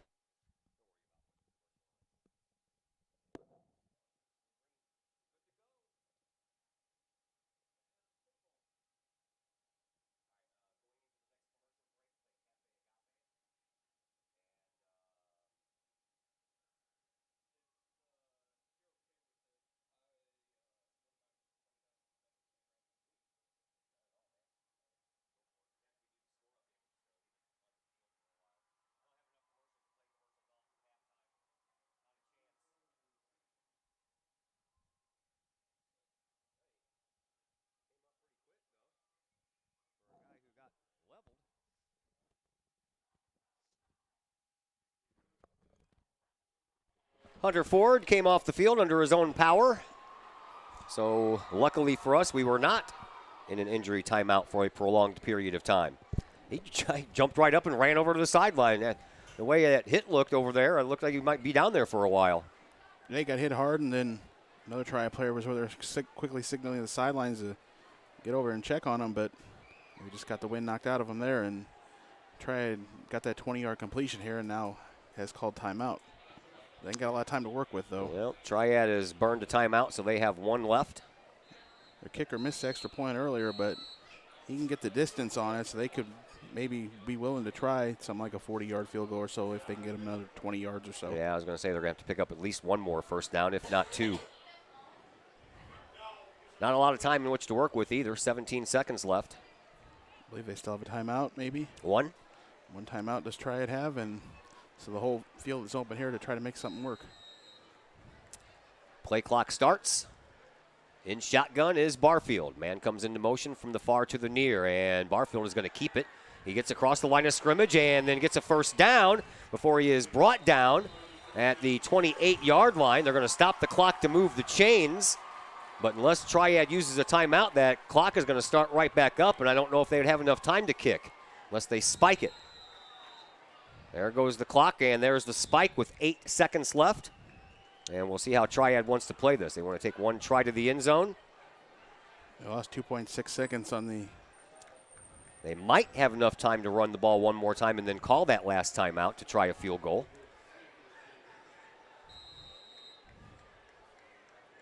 Just can't take too long here and not let all the time run out. From here, it'd be a 45-yard field goal or so. Yep, about that. Probably want a few more yards. We'll see how they want to play this here. In shotgun is Barfield. Wide receivers everywhere. One comes into motion. They are going to keep the ball, and it's going to be Barfield who takes it up to about the 25-yard line. Then he gets pushed back, and now Triad will use their final timeout with 2.5 seconds left to play, and they will bring on the field goal kicking unit and try to give themselves probably still a 45-yarder from there. Barfield got about 4 yards. Triad will take their final timeout and bring out the kicker for an over 40-yard field goal. Yeah, it looks like it's going to be around 43-yard field goal is what it'll be as Triad uses their final timeout. Everyone will get fresh ones at the second half. Heard about a game in the Chicago area last week where a kicker made 8 field goals in the game. Really? State record. It's a lot of field goals. Yeah, just to be in position enough times to kick 8 field goals. Couldn't punch it in the end zone any time. It was 26-0, so that's 8 field goals and a safety. Yeah. They never even got it in the end zone.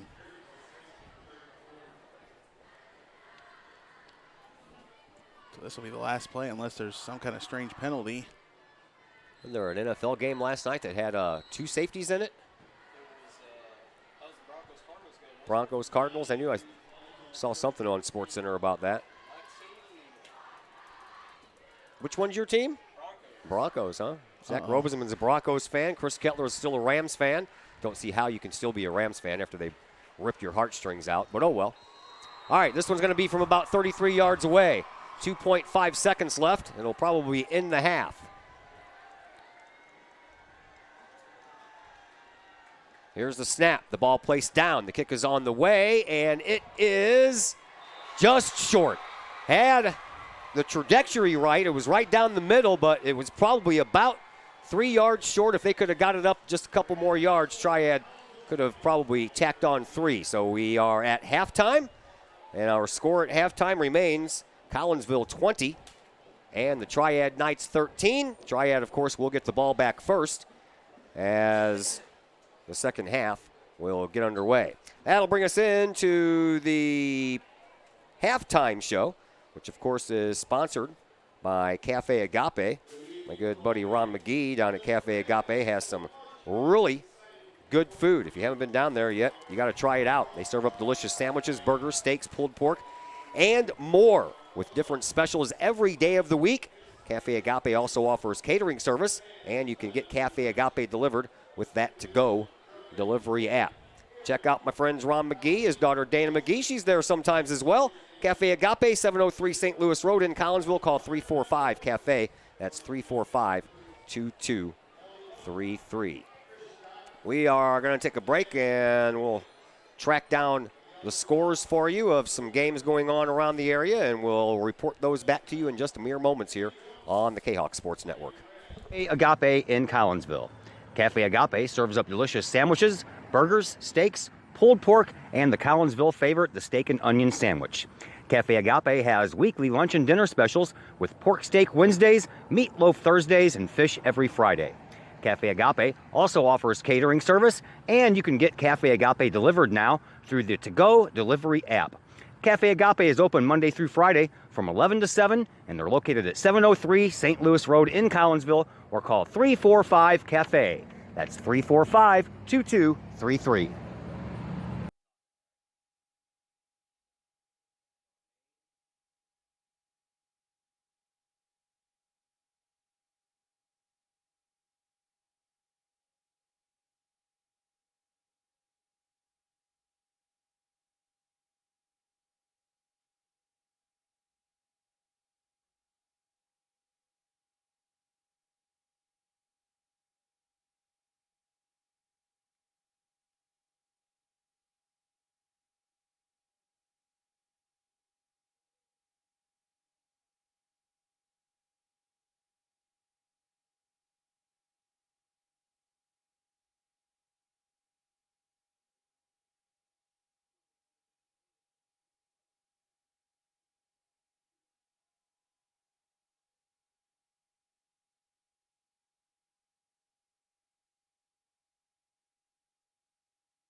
Back here at the half is Kahoks lead Triad 20-13. Triad band out there performing right now. We can go through some halftime scores for you. The only actual conference game going on is Belleville Wesley's O'Fallon 34-7 at the half.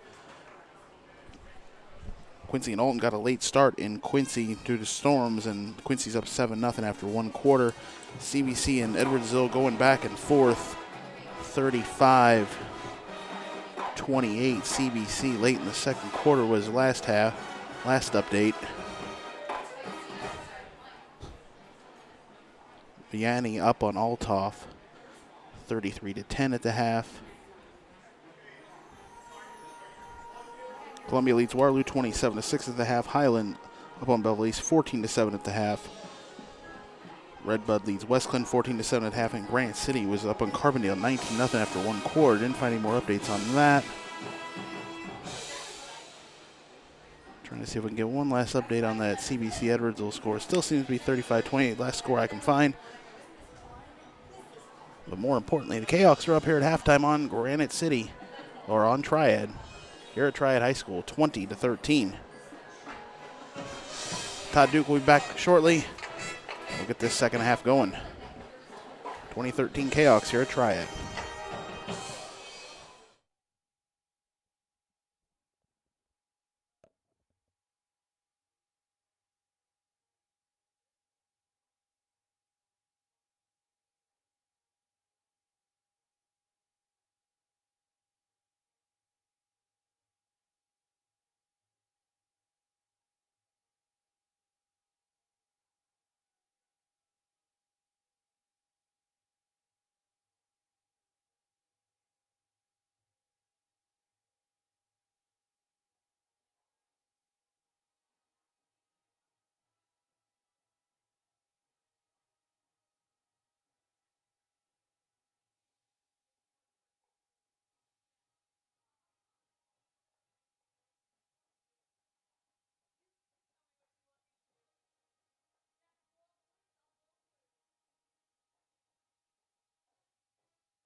Agape in Collinsville.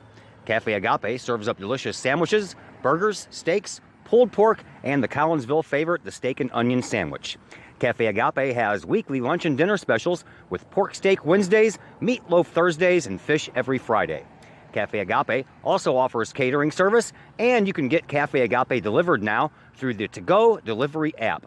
Cafe Agape is open Monday through Friday from 11 to 7, and they're located at 703 St. Louis Road in Collinsville, or call 345-CAFE. That's 345-2233.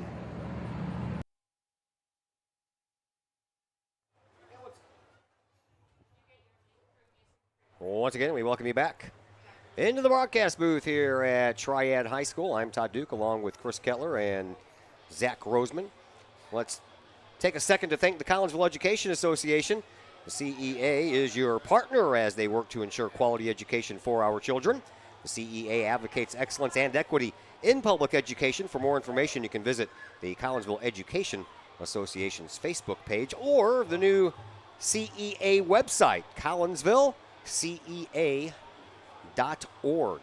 Chris Kettler got you caught up on all of the halftime scores that we could pass along to you as far as football is concerned. Scoring, that started off in this game with a 13-yard run for Triad by Devin Towns, and Collinsville had some catching up to do, and they did after that 7-0 lead on the touchdown by Towns, and the extra point was good by Spear. Ron Woods then caught a 56-yard catch, rolled up the sideline, and into the end zone. 2-point conversion by Gabe Miller gave Collinsville an 8-7 lead, and they have not relinquished that lead since. Damian Clark had a 24-yard touchdown catch. Missed the 2-point conversion after that one, so the score remained 14-7. Triad then scored on a 40-yard touchdown run by Lusk. They missed the extra point, so Collinsville still led 14-13, and then Collinsville ran the ball down the field, capped off by a 3-yard touchdown run by quarterback Chris Chai. Once again, the 2-point conversion was missed, and Collinsville had to be happy with a 20-13 halftime lead. That is where we are now, a 7-point lead for your Collinsville Kahawks with 1 half left to play. Triad will get the ball back first when we begin the second half. We'll begin that second half in just a little bit here on the Kahawks Sports Network.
Back here at Triad High School, Todd Duke, Chris Kettler, Zach Roseman along with you. We are just about set for second half action. Not good news from the volleyball world as the girls played in the Edwardsville tournament. Lost 2 straight sets to, what did I say, Kirkwood? Mater Dei and Francis Howell. Francis Howell in 2 straight sets and lost both games to Mater Dei 25-11. So 0 for 4 night for the girls volleyball team. The boys soccer team skated to a 4-4 tie. If it was hockey, I could say that. I guess it got too dark and they don't have any lights at the field there in Webster Grove, so they had to end it due to darkness, and it was a 4-4 tie. That's just bad planning.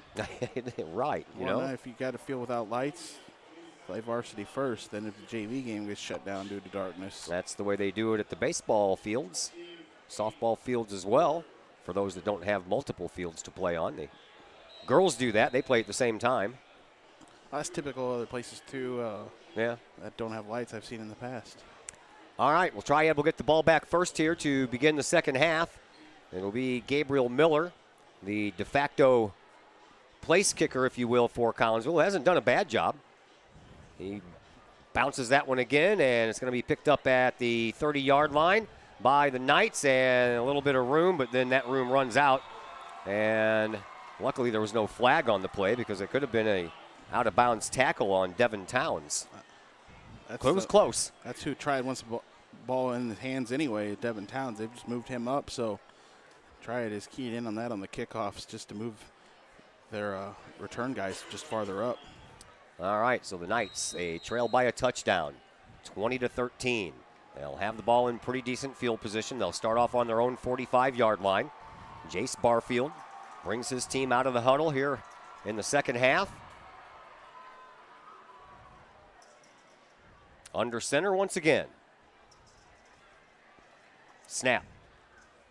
Barfield keeps it. Thought about pitching it out for just a second, but that indecision allowed Collinsville's defensive line to sneak on up there, and they pretty much plastered Barfield before he could get back to the line of scrimmage. They're going to give him forward progress at least back to the 45, so it'll be second down and 10. Not much running room there, moving to the short side here, so he didn't pitch it off to Lusk. Initial handoff may have went to Towns, but Barfield kept it. Looked like Barfield was a little indecisive. Wanted to pitch it, then tucked it back in. Saw some white-purple jerseys heading his way and kind of just sucked it up and took one for the team. So second down and 10.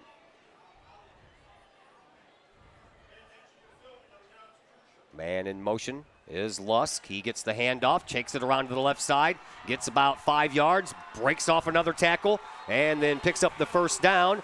And he is pushed out of bounds over on the far sideline in front of the Collinsville bench, and the Triad Knights are in Kahok territory.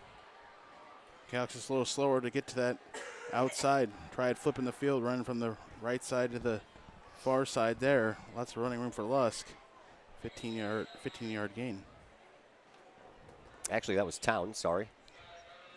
Towns carrying it there that time for Triad. Yeah, they have these tinted windows up here, and it's kind of hard to see sometimes. The windows do not come out totally. Only one side does, unlike at Kahok Stadium where you can get a good view. Here is the pitch out that was not made the last time. This time it was, and this time it is going to be Lusk who carries the ball. Picks up about 6 on the play.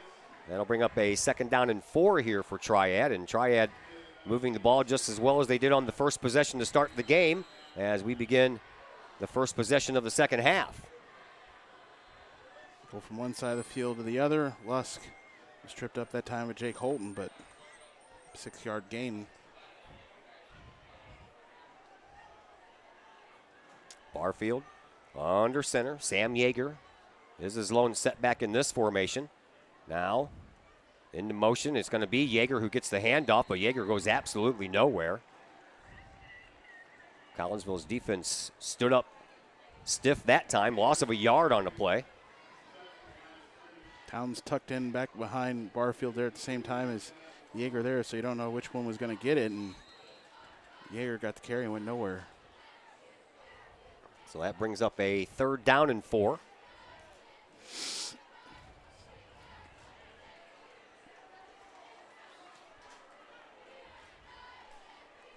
And again, it is Yeager as the lone setback for right now.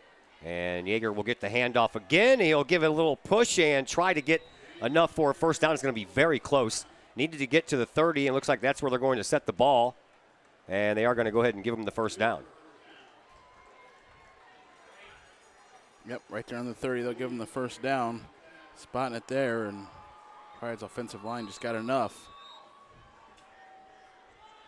So 1st and 10 from the Collinsville 30-yard line. Fresh set of downs here for Triad. Travis Spear warming up on the sidelines in case he's needed for a kick.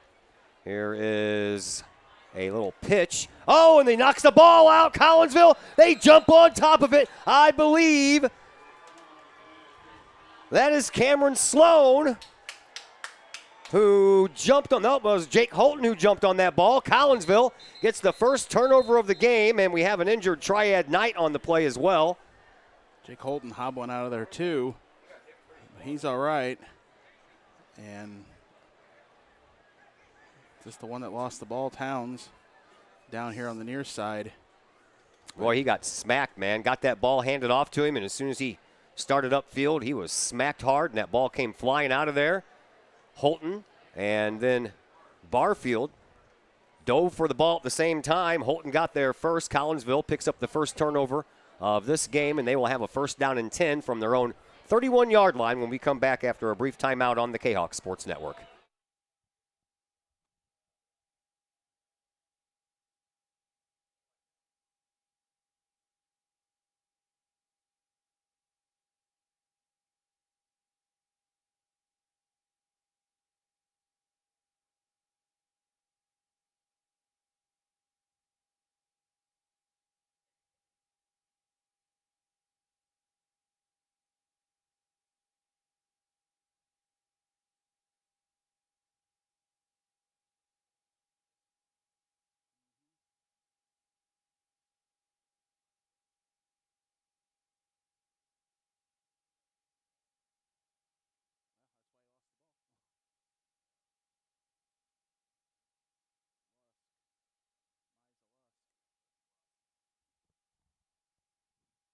Back to action after the injury to Lusk. Handoff is going to go to Williams, and Kyler Williams will pick up some positive yardage and get about 5 on the play. It'll bring up a 2nd down and 5, it looked like.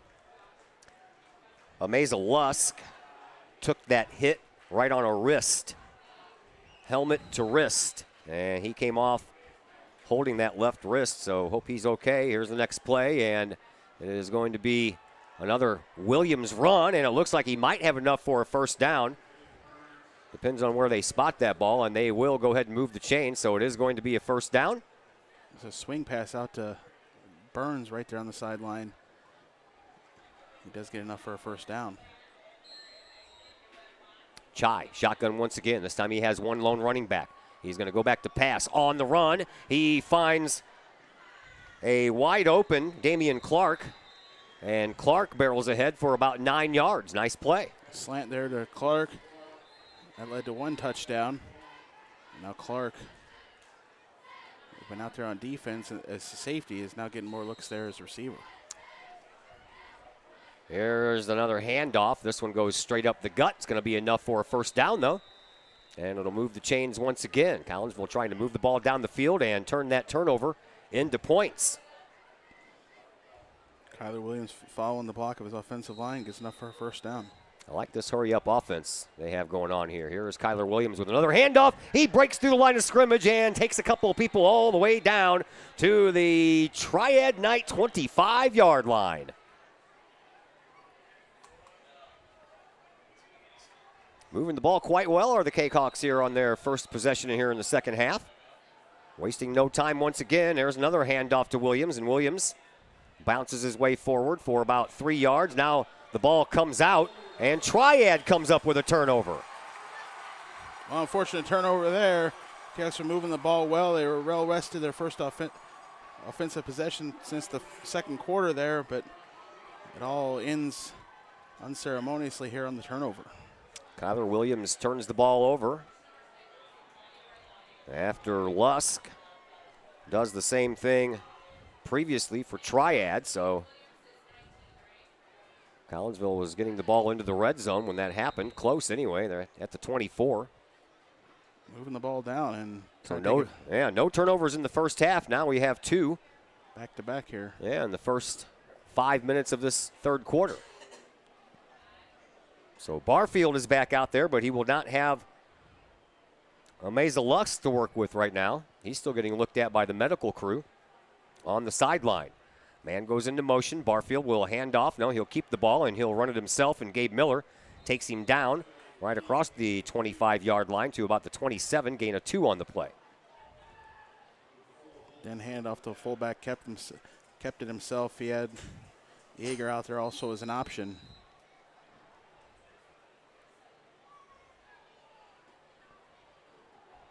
Hunter Ford is the one bringing the play in from the sideline this go-round, and he'll line up as a wide receiver here on the near side.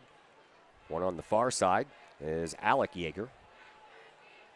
One lone running back right now in the backfield, and the lineman moves. That'll cost Triad 5 yards, so it'll be second and about 13 instead of second and 8. Gallister popping up there before everybody else. And have the right count in mind. Moves the Knights back. Did we mention it's a very hot, steamy night here in the Midwest? Boy, oh boy, the humidity returned with a vengeance, didn't it? Warmer than last week when it was a much cooler day. Yeah. Had a little rain come through the area Wednesday morning, cooled things off for about a day and a half. Back to the sultry conditions that we know and love here in the month of August. Here is Barfield back to pass. He looks, what a nice play by Gabriel Miller. Went up and got that one down, because if he wouldn't have, I think that the wide receiver would have been gone for a long, long gain, as Devin Towns was the intended target on that one. Ball was on target to Towns at first, but Miller did enough of it to knock it down, and that led Towns to over-pursue and not be able to make the completion. Miller heads to the bench. Trey Anderson, the linebacker, will come in and take his spot. And it's going to be a third down and long. 3rd and 13 here for Triad. It's only about, the third time they've thrown the ball today? And, maybe 5, because the previous 3 came when they only had seconds left before the half ended. Here is a pitch back. This one's going to go to Towns. Towns met at the 25-yard line, and he will get no farther. Leaped one Kahok defender, then jumped to the hands of Aaron Rodriguez, and more players are down. It'll be 4th down, and now we have a player from each team down right around the 27-yard line, laying right next to each other. And now the referee is calling emphatically for somebody to come over from the Collinsville sideline, and trying to get up under his own power, but told to go ahead and stay down is Aaron Rodriguez. Not sure who the injured Triad Knight is. And it looks like the injury to Triad is just a leg cramp. Working the leg of the Triad player, and Rodriguez. Same thing. Has the same thing. Yep. Told you about the hot and humid night. That'll do it. Hot and humid night, and they were just in the hallway down here below us, and for halftime, so that it was hot in there too, and it's just about conditioning right now, so we're going to have some cramping. Yeah, later. I was down there when the boys came off the field, and they told them to get out of the locker room, because apparently the locker rooms are really hot as well. Went out into the hallway where it's air conditioned, and they all sat there against the wall and got a rest, got some water, got a pep talk, and came back out. Yeah, but even then, passing through, you could still feel the warmth coming off of them. Oh, there. yeah. So it's all about, like I said, it's about conditioning now, as players are going to start cramping up here later in this game. Aaron Rodriguez makes his way over to the Collinsville sideline. A little bit of a limp in his step there, but the Triad player still down.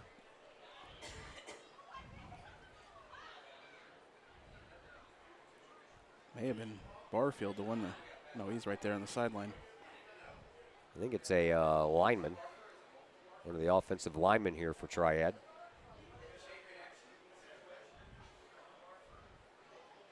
Still slow to work on him to get him up.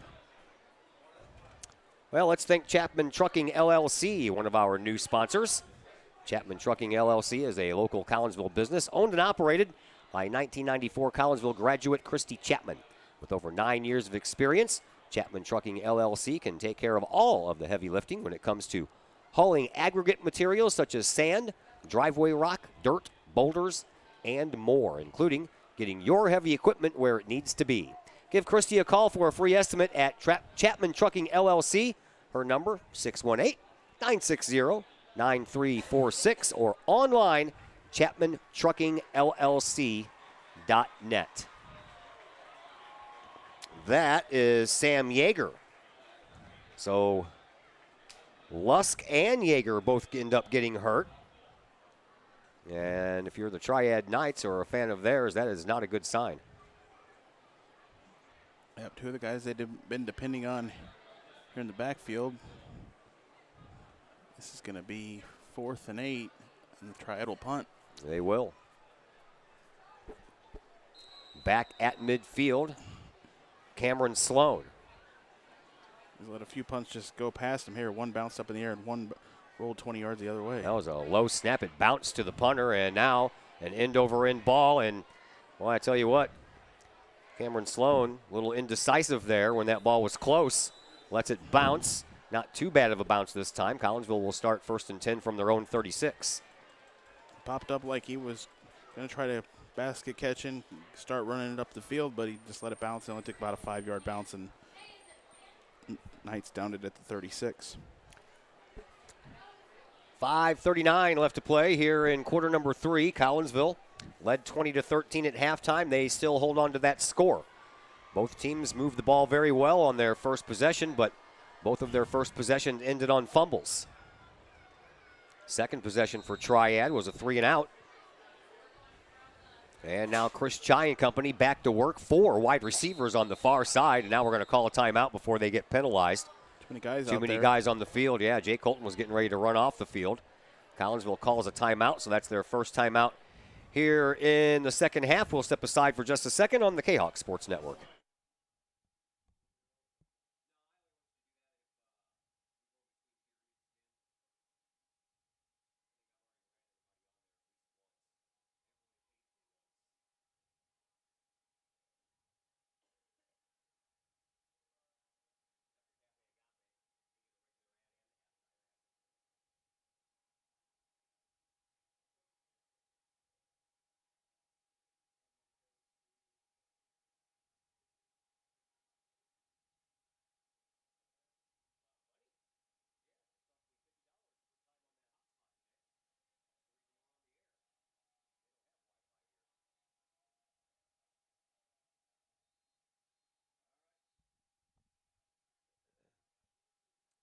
Back to action here at Triad.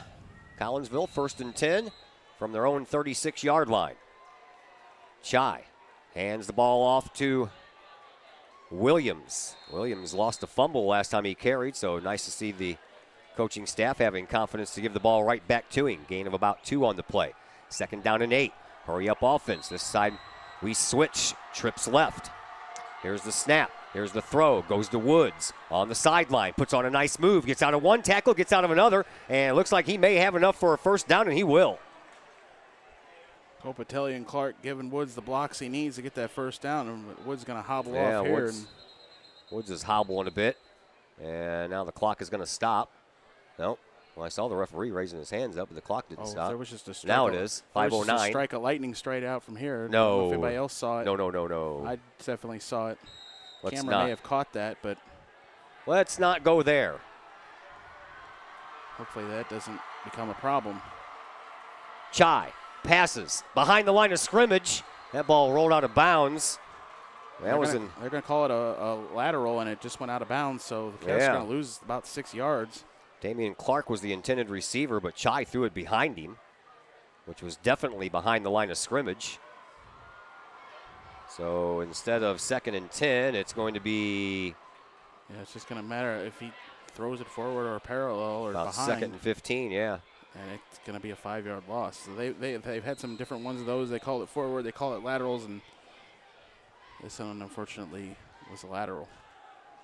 So 2nd down and a lot longer now. The handoff is going to go to Williams. He breaks 1, breaks 2, gets out of the way of 3, fumbles the ball again, and it lands right into the hands of Jace Barfield. He's fighting for them extra yardage, and I keep seeing that lightning. That was distracting me during that play. I'm thinking it was just cameras. No, there's lightning out there. I do not want this game to be delayed. Every time we come out to Triad, some kind of a weather phenomenon takes place. And one year it was a hurricane. Uh-huh. Literally a hurricane was going on. Yep, there is some rain in the area. Doesn't look like anything major. Yeah, unfortunately, we're over here in Triad, east of town, and you have a lot of view that you can see way off out into the country. Yeah, well, the storms are way off. They're moving from Highland north to south. Right now, it's moving away from Troy, so hopefully we'll be all right after the turnover. 1st and 10 for Triad. Here's the handoff. It's going to go straight up the gut, and we have a new runner. That is Andrew McElliott, the junior fullback defensive lineman he's listed as. So today he's a fullback, 5'11", 220 pounds. A couple of your premier runners go down, and you're going to have to go to the well. Yeah, Yeager's still right here and pretty much in front of us, and so McElliott can be the fullback. So a gain of 1 on the play brings up 2nd down and 9. Triad, ball on their own 48-yard line. Knights trail by a touchdown. 4:10 left to play here in this third quarter. There is a handoff after a fake reverse and a couple of stutter steps, and picking up a 1st down are the Triad Knights. That's Lusk who's back out there. Lusk is back out there, and I believe the man in motion was Towns, so they got both their big running backs back out there. Clock continues to move, just under 4 minutes to go here in the third quarter, so there's still plenty of time left.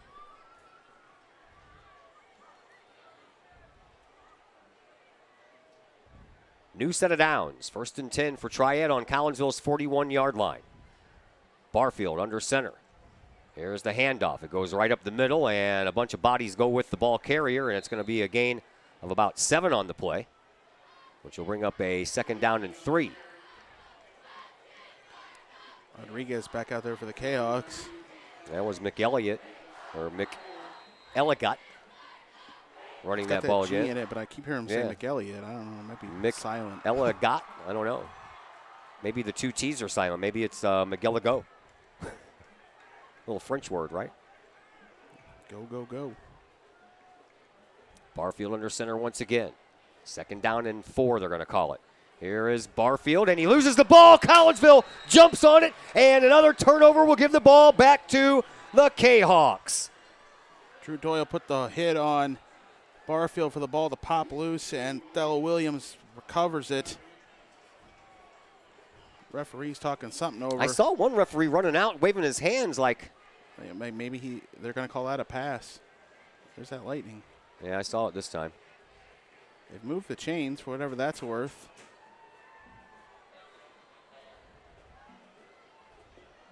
Well, one reason I don't want him to delay the game is because I'm on my hot spot tonight, and I would have to shut it down. I can't just leave it running while there's no game being played.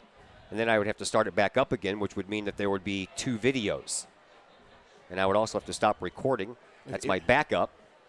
If he threw it, that's got to be intentional grounding. Because who would he have been throwing it to? Yeah.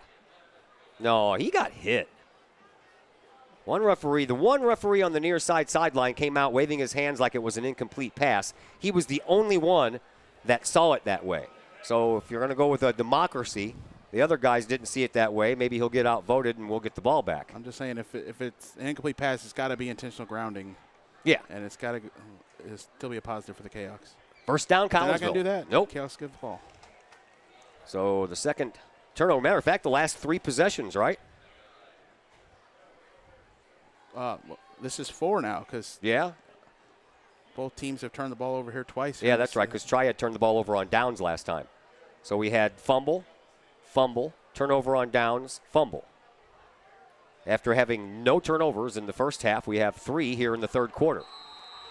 So, I'll tell you what, Kyler Williams needs to hold on to the ball. Here is a handoff. It's going to go to Sloan as he was the man in motion. Turns the corner, has some room into enemy territory, makes another nice move. He's on his way to a touchdown, and Collinsville is going to extend their lead. Followed his blocks around the right side there and then cut back down the field of play and had all the room he wanted to get to the far side. Had all the blocks he needed from Clark, and Woods was there if he needed another one. And Sloan, speedy runner there, you just put the ball in his hands, something happens, and Kahoks get a touchdown. 60-yard touchdown run for Cameron Sloan. Right now, Collinsville up 26-13, going for another 2-point try here. Here's the snap. They're going to hand it off. Nope, it's going to keep your. It's going to be Chai, and is he in? Did he get in? No, he did not. Referee on the far side waves his hands. It is not a 2-point conversion, but the touchdown counts, and Collinsville is now up 26-13. We're back with the ensuing kickoff in just a moment here on the Kahok Sports Network.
A 60-yard touchdown run by Cameron Sloan has put Collinsville up by 13 points.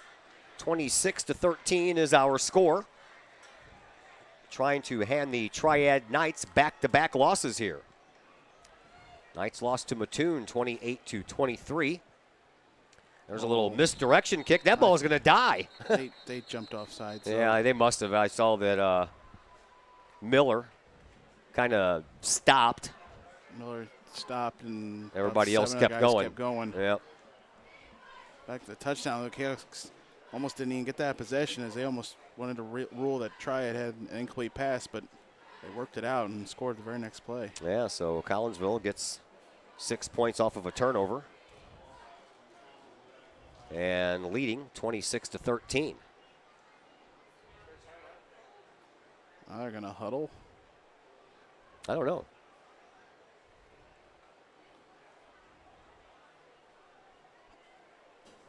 They did call a penalty, right? Yeah, they called the penalty. Okay. The Kahoks for legal kick.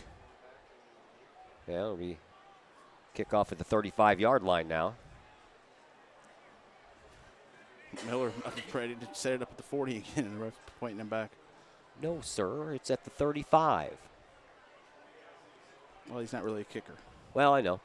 if you can get those powerful legs into that ball and get it deep, that would be fun to watch. You know, every once in a while when you go out there and you kick the ball, 8 times a game, at some point you may get lucky and hit it just right.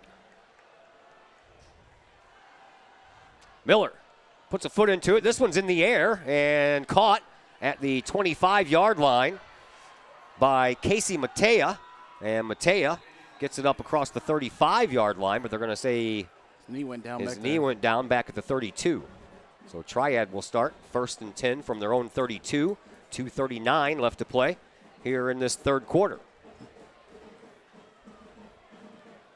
Series of turnovers here in the third quarter after Triad turned the ball over here in their first 2 possessions. Yeah, not a turnover to be had in the first half. Triad, fumble, 3 and out, fumble. That's their 3 possessions here in the second half so far.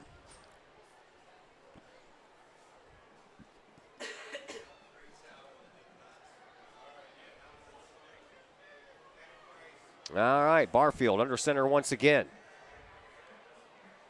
Man goes into motion.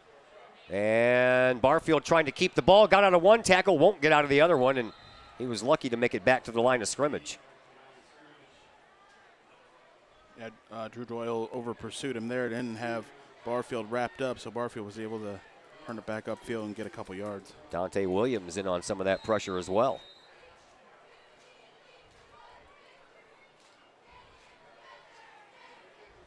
New play coming in, brought in by Alec Yeager.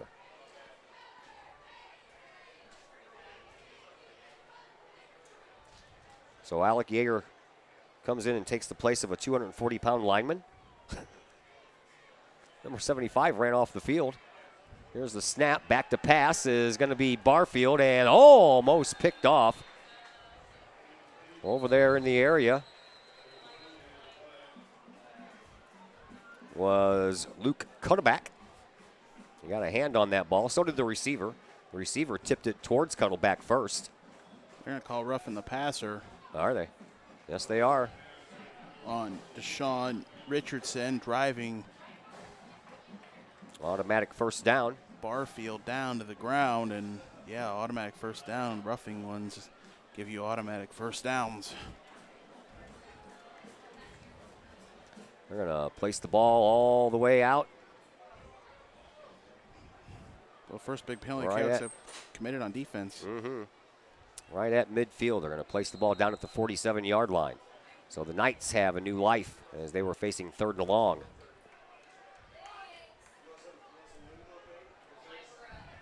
Barfield in shotgun now. Triad going away from their game plan. And there's a ball that is a forward pass, shovel pass, bounce. Oh, the referee's going to say it was incomplete. Shovel pass, bounced off a body, and then jumped on again by one of the Collinsville up linemen, Othello Williams again, trying to get his second fumble recovery. But Barfield trying to shovel that to McElliott, and it hit Othello Williams, who, if he could have came up with that clean, would have actually had an interception technically. thought it might have bounced off of a body and then go to Williams. Let's see, when you are taking Barfield out of his game plan, he gets a little excited. Once again, he's in the shotgun. 2nd down and 11. They're going to hand the ball off this time, and it's going to go around the corner, and this one's going to go all the way in for a touchdown. Misa Lusk. Misa Lusk, who was hurt earlier, takes the ball about 53 yards to get Triad a little bit closer. They line him up on that left side to get that head of steam coming around, and pretty much goes untouched down the right sideline. And now some big extra points coming up here for Triad. Yeah, right now Collinsville is up by that touchdown. 26-19. The extra point would bring Triad to within 6. Bear hooked one to the left and had a 43-yard field goal, but come about 4 yards short. So Spear is ready. Ball down. Kick on the way. That one's good. That one would have made it from 45 yards easily. 26-20 is our score. Collinsville is still clinging to a lead. It's a 6-point lead now. 1:37 left to play here in this third quarter. Back with the kickoff in just a moment on the Kahok Sports Network.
Back here at Triad High School, Todd Duke is my name. Chris Kettler, he is with me, as well as Zach Roseman. Glad that you have joined us here on a Friday night from Troy, Illinois. 1:37 left to go in the third quarter. We have a good one going here. 26-20 in favor of Triad. Cameron Sloan steps right in front of his buddy and takes the ball, and he's got some room. He has to get around one more guy. He does. Now some catch. Oh, legal block in the back. Please don't tell me they threw that flag. Yeah, they did. They saw it. Man. They did a good job of busting through the first line there, and he was a little wobbly coming through and couldn't put the move on the Triad player to get around him, and that just led to a bunch of legal blocks as the Kahoks were trailing in behind him. Well, the one was thrown by Stephen Green, the sophomore backup defensive back, and he just ran right up and right next to Sloan, and then there was a Triad Knight player closing in. He just shoved him around right in the back. Kahoks take another sideline violation. This will be yardage marked off. No, I guess they did not see the push down from behind, so at least they will put this on at the end of the run instead of bringing it back to the point of the penalty. So it's just a 5-yard sideline violation. Collinsville still in good shape. They'll have the ball 1st and 10 from their own 40. Green got away with one there. Yes, he did. I was sure if he didn't have one, they could have called on somebody else. I guess the referees couldn't see it because the sideline was on the field. All right. Chris Chai back to business in the shotgun. Jake Holton comes in late, lines up in the slot. Here's Chai back to pass. He has a man over on the far side. That is a completed pass to about the 35-yard line for Cameron Sloan. Gain of 5 on the play. It'll bring up a 2nd down and 5. Short out to Sloan, see if he can make something happen like he did on his touchdown run. We'll take the 5-yard completion. Coming up on 1 minute to go here in this third quarter. Chai in shotgun again. He'll hand the ball off to Sloan this time, and Sloan skips and hops his way across the line of scrimmage. Then he's brought backwards. He'll be about a yard, maybe a yard and a half short of where he needed to go to get the first down. Coach knows that Sloan probably the fastest one out there, trying to catch Triad a little more slow-footed out there, doing anything he can to get the ball in his hands. 40 seconds left to play here in this third quarter. Chai in shotgun. Looks over at the sideline. Play clock is fine, down to 15. Now Sloan switches sides and goes over to Chai's right. Here is the handoff, and it's going to go to Sloan, and Sloan's going to get wrapped up in the backfield. That'll bring up 4th down and short. If Collinsville wants to play another down before the end. The game clock down to 13 seconds. Play clock just now starting. And it looks like they'll take this to the quarter. Yep, they will. So the end of the third quarter is upon us. Collinsville still leading by a score of 26-20. We will take a timeout, back with the start of the fourth quarter here in just mere moments. Coming up on the Kahok Sports Network.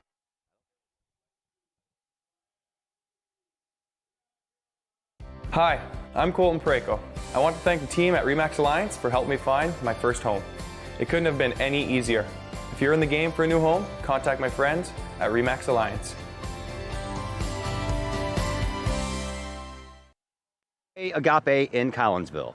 Cafe Agape serves up delicious sandwiches, burgers, steaks, pulled pork, and the Collinsville favorite, the steak and onion sandwich. Cafe Agape has weekly lunch and dinner specials with pork steak Wednesdays, meatloaf Thursdays, and fish every Friday. Cafe Agape also offers catering service, and you can get Cafe Agape delivered now through the To-Go delivery app.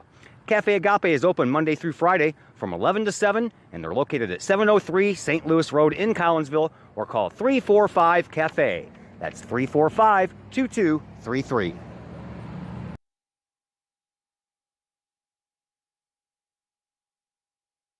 Back at Triad High School, we are about ready to start the fourth quarter. Collinsville looking at a 4th down and 4 to go. Ball on the Knights' 34-yard line. Here's the snap. Chai back to pass. Looks down the sideline. Has a man and Burns just a little bit overthrown, and Triad will take over on Collinsville's 34-yard line. Triad got the pass off, took a hit there too, so he's down right now, but Burns just had to slow down a little bit to come back to that ball. And still ended up going past him. Now Collinsville has a player down, and that is Chris Chai. I saw him throw the ball. I watched the ball afterwards. Did somebody hit him after he threw it? Yeah, there was a defensive player barreling down in on him. He got the pass off. So no roughing the passer on this end, though, huh? I just saw the player barreling down, and I followed the play with the cameras. I couldn't stay with see if it was roughing or anything like that, but no call from the officials. All right, Chris Chai down with an injury. We'll step aside for just a second. Hopefully it's not too bad. Back in just a moment on the Kahok Sports Network.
Well, not good news from Triad as Chris Chai is placed on the back of a golf cart and is being taken off the field. At this point, we can only speculate that it may be concussion protocol because he does not seem very happy about coming off the field. Somebody tried to help him into the cart and he jerked his arm away from him. So Triad has the ball back and they trail just by 6 As Barfield is back under center, he will hand the ball off, and the Triad Knights, So he got a lot of yards there, just kept chugging. Yeah, McElligott went all the way out to midfield, and that will move the chains. So hate to see Chris Chai go, but the Collinsville defense has been playing pretty well up to this point, so no reason to stop doing that. I remember Chai got hurt in the second to last game last year, and then the Kahoks pretty much didn't have a quarterback against Edwardsville, and took a tough one there. Backup quarterback is listed as Kyle Moore, 6 foot, 135-pound sophomore. I want the clock back to 11:44. So the clock is stopped, but I think they're going to change it. Yep, they put 11:44 on the clock. And now we are back to action. Man goes into motion, but he does not get the ball. Once again, it is going to be McElligott, and he somehow or another, well, Barfield kept it all the way up to the 30. Barfield kept it, pulled away at the last minute, went around the right side. Kahok defensive lineman couldn't stay with him, and he had about 20 more yards to get upfield. Big gain there by the Triad Knights. Looking for this tying score and chance to go ahead. They get a touchdown and extra point. That's an iffy proposition sometimes, though.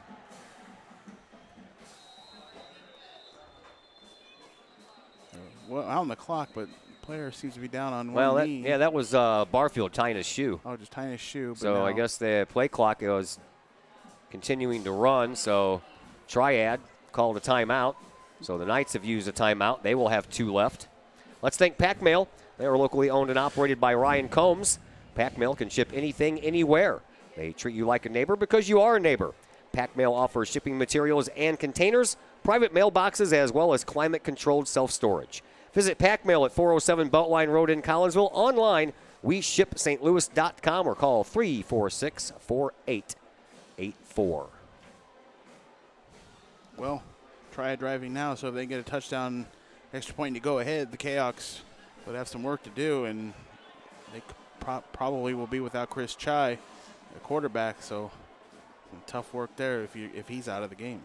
Fourth quarter scores to pass along to you. Belleville West over O'Fallon 47-7.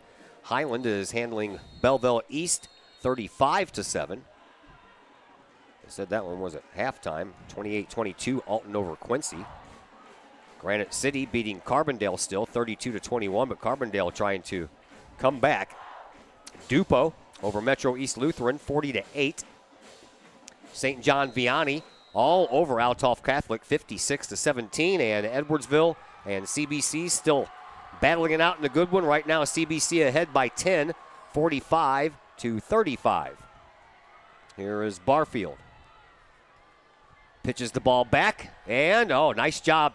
Boy, I tell you what, Gabe Miller got his hand out just in time and tripped up Devin Towns, or else Towns probably would have got a nice gain.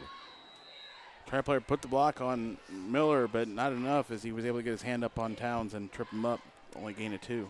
Second down and 8. Still early on in this fourth quarter, just 1 minute gone. We have 11 minutes to play here in quarter number 4. Barfield back under center once again. Takes the snap and keeps it. Last second, he'll pitch it out. Almost picked off by Jake Holton on the run.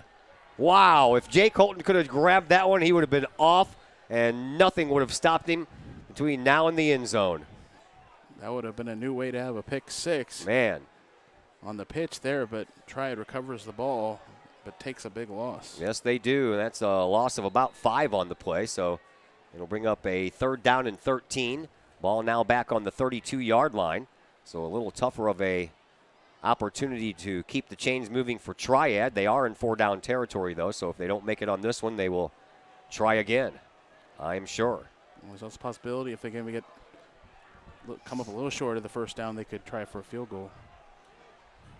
Here is a handoff, and in the backfield, met with resistance, popped out of it, but still only went forward for about 1 yard, so it'll bring up a 4th down and about 12 to go for a first down here for Triad. This will be longer than the one Spear tried before, so Triad will probably go for it here. I would believe so, yeah. They would probably be a 50-yarder from there. Yeah, nearly 50 yards, and he missed the 43-yarder earlier, so Triad will go for this on 4th and 12. Big defensive play here for Collinsville. Collinsville clinging to a 6-point lead. They just lost their starting quarterback. Need a big stop here.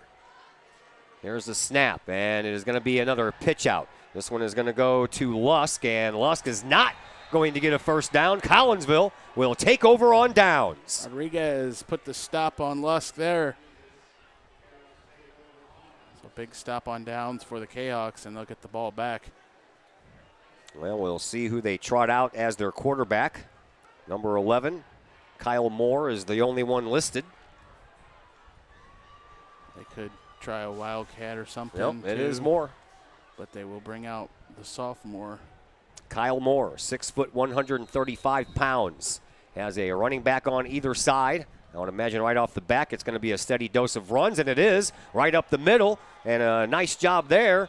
And a flag comes in as Jaden Neighbors got a good run. Go back to Neighbors here for the first time in a while, and it's about a 10-yard gain, but we'll have to sort this flag out. Came in right at the end of the play.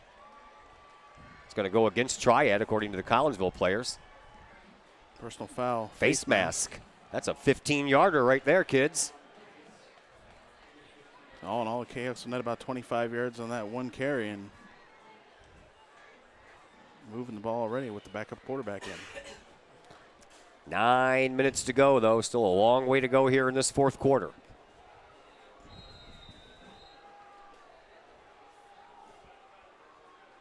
Moore hands the ball off again. This time it's brought up the left side of the formation, and the pile moves forward. There's another late flag that came in right at the end. Back judge comes flying up the field and throwing a flag. Kyler Williams had the carry, and Kahok crowd seems to like this flag maybe. All you got to do is keep the guys back. That's one of the coaches are doing. He's like, get back off the field. Yeah, they got called for that, well, twice. Well, Yeah. one warning and one. Another personal foul against Triad. Another 15 yards. 30 yards in penalties here, and the Kahoks have picked about 17 yards on the ground and 30 yards in penalties. Yeah. Brought this ball all the way to the 29. We will take it. 8:48 left to play here in this fourth quarter. Kyle Moore in at quarterback for the injured Chris Chai.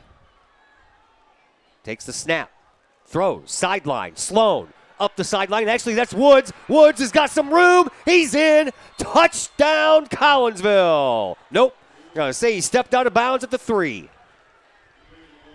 But he got the block from Clark. So big move up there. It gets to the 2. How did he possibly just run up the sideline, stepped out, not pressured out, but Chaos in good position for the score. I got all excited for nothing, didn't I? Only a matter of time, I hope. Hold on to the ball, boys. Hold on to the ball. Here's the snap. Handoff is going to go straight up the middle, and this one's going to be in for a touchdown. A little bit delayed, but nevertheless, a touchdown. Neighbors will get that one in. And the Kahoks move right down the field in not much time, too, with their backup quarterback out there. And Yeah, helped out by a couple of 30-yard or 2 15-yard penalties. 30 yards worth of penalties, and this will be a big 2-point conversion to get this to the 14-point mark. Yeah, that's huge. 14 mark.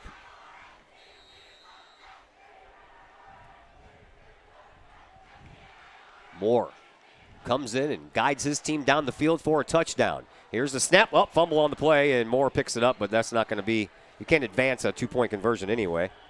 So the score remains 32-20 in favor of Collinsville, up by 12, 8:28 left to play here in this fourth quarter. Back in just a moment on the Kahok Sports Network.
Back at Triad High School, Todd Duke, Chris Kettler, Zach Roseman. We're all three glad that you're with us here on a Friday night. It's been a pretty entertaining game. Right now, Collinsville leads 32-20. Collinsville trailed 7-0, but then came back and put up a touchdown, put up a 2-point conversion, led 8-7, and they have not trailed since. Yeah, we was worried about having to go being down to the backup quarterback, but they drive right down the field, aided with the penalties, and Triad needs 2 scores here in 8.5 minutes to come back. Miller kicks the ball off. Oh, that one just gets right across the 50-yard line and pops right into one of the up men's arms, and that wasn't very good. No, Triad now only has to work with half the field. Here's 54. Anderson recovered that one. They've been able to get some big plays as Triad, but slow and steady is usually their forte. Well, they have time to work with it, that's for sure. They have, I thought they used a timeout. I think they have 2 timeouts left. And 8:28 in which to work. And a short field here for this possession. Barfield under center. Man comes into motion. Handoff is going to go right up the middle, and a gain of about 5 on the play for Andrew McGilligan. He's done just fine there. They're filling in at fullback. He's an even bigger back, and Kahoks have a hard time containing him. Yeah, he's a big boy, 5'11", 220 pounds. Also, this is defensive line. You got to be a pretty big kid to play defensive line or offensive line.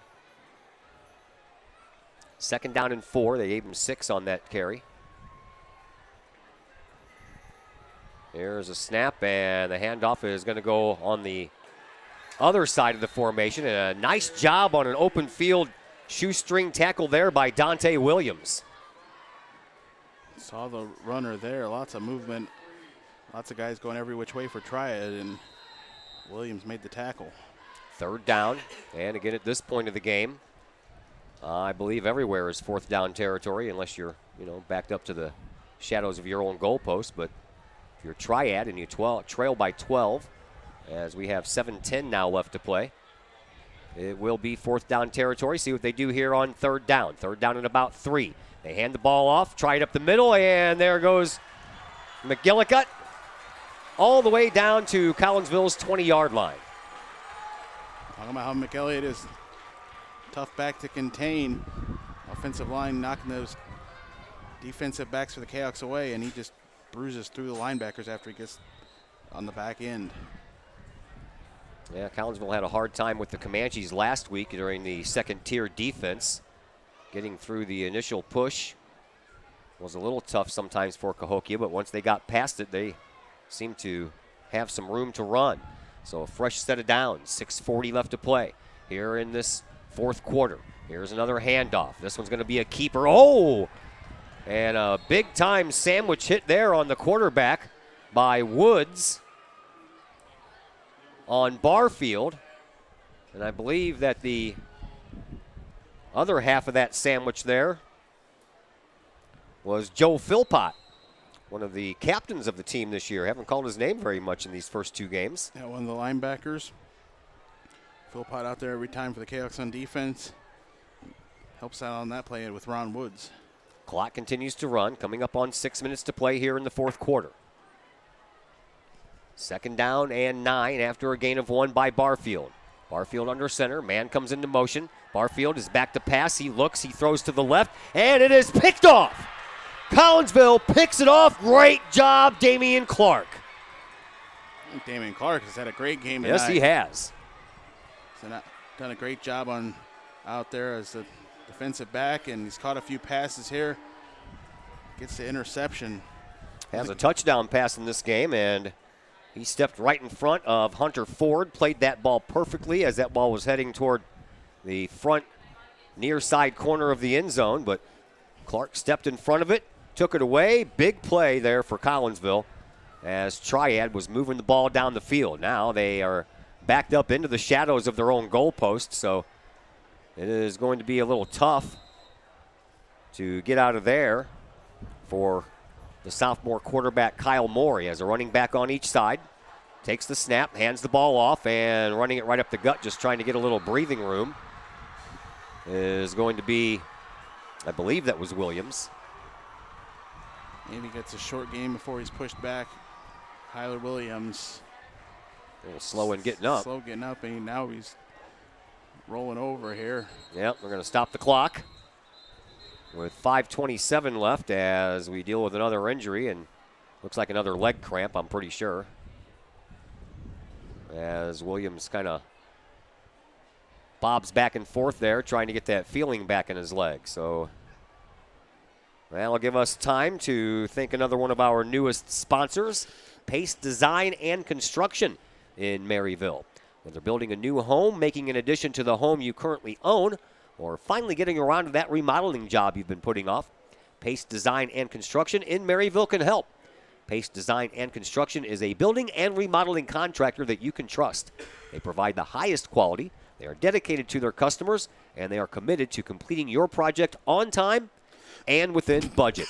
Pace Design and Construction in Maryville. You can call 618-407-5466 or online pacedesignconstruct.com or Pace Construction Design on Facebook.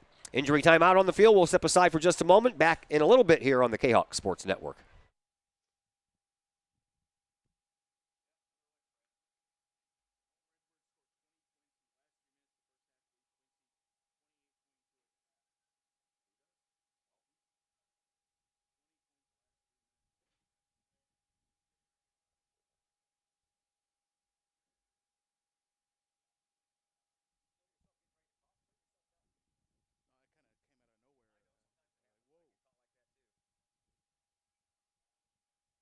Back here at Triad. Collinsville enjoying a 32-20 lead. Clock starts back up with 5:20 left to play here in this fourth quarter.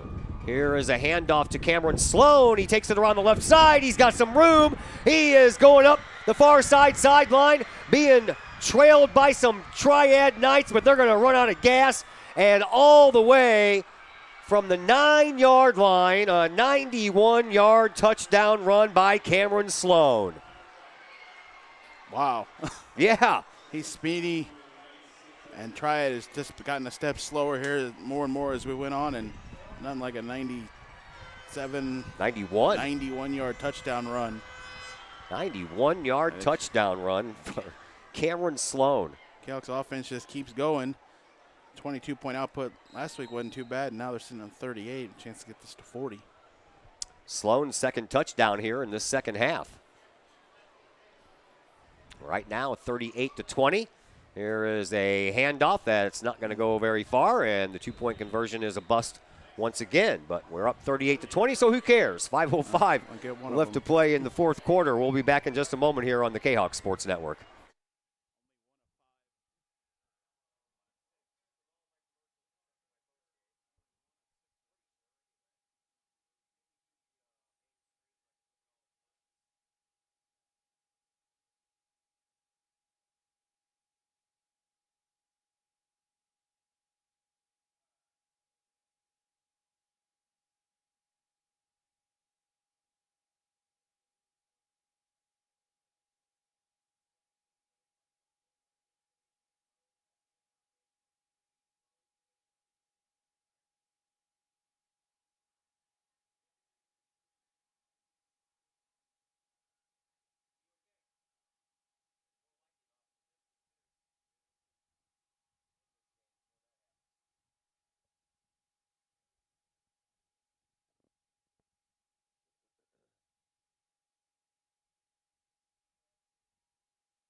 Back here at Triad High School, Todd Duke, Chris Kettler, Zach Roseman with you.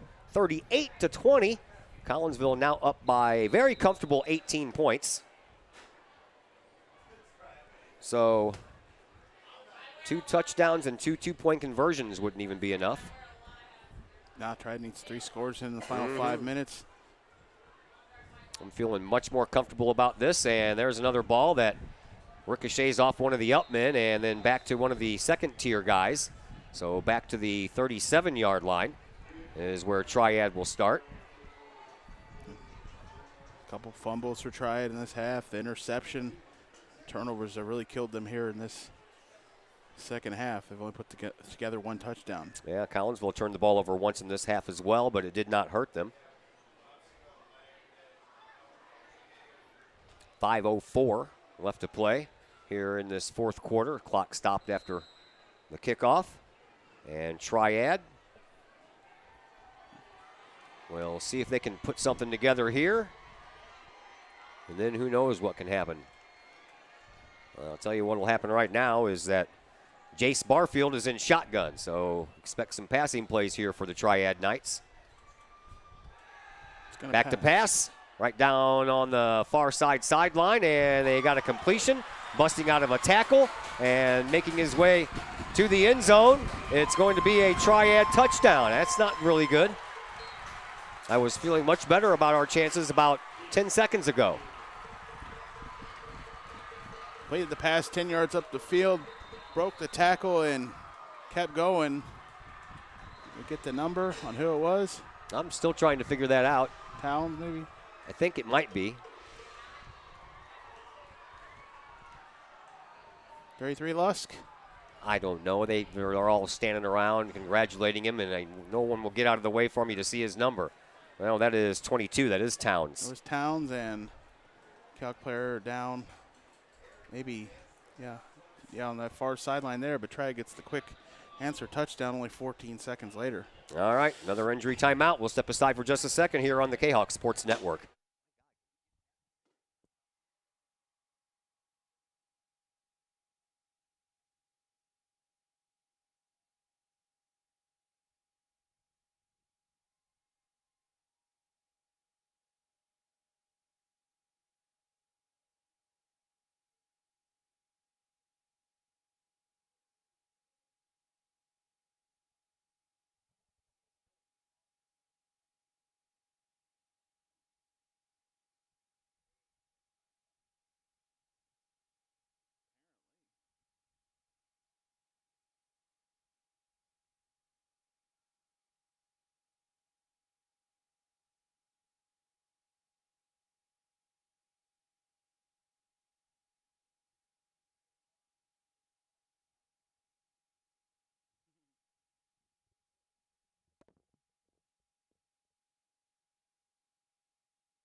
Another leg cramp problem, it seems like. And the injured Kahok, don't know who it is yet because he's still walking. Can't see the number on his back. Is that Gabe Miller? Yep, Yeah, sure is. It sure is. All right, here comes the extra point try by Spear. Ball down, kick is on the way, and it is good. 38-27 is our score. Collinsville now up by just 11 points. So I felt better, like I said, about 5 minutes ago than I do at this point. But all we need to do is get the ball, hold on to it, chew up some time. Triad has a couple of timeouts left. They can stop the clock. And we'll find all that out in just a second here on the Kahok Sports Network.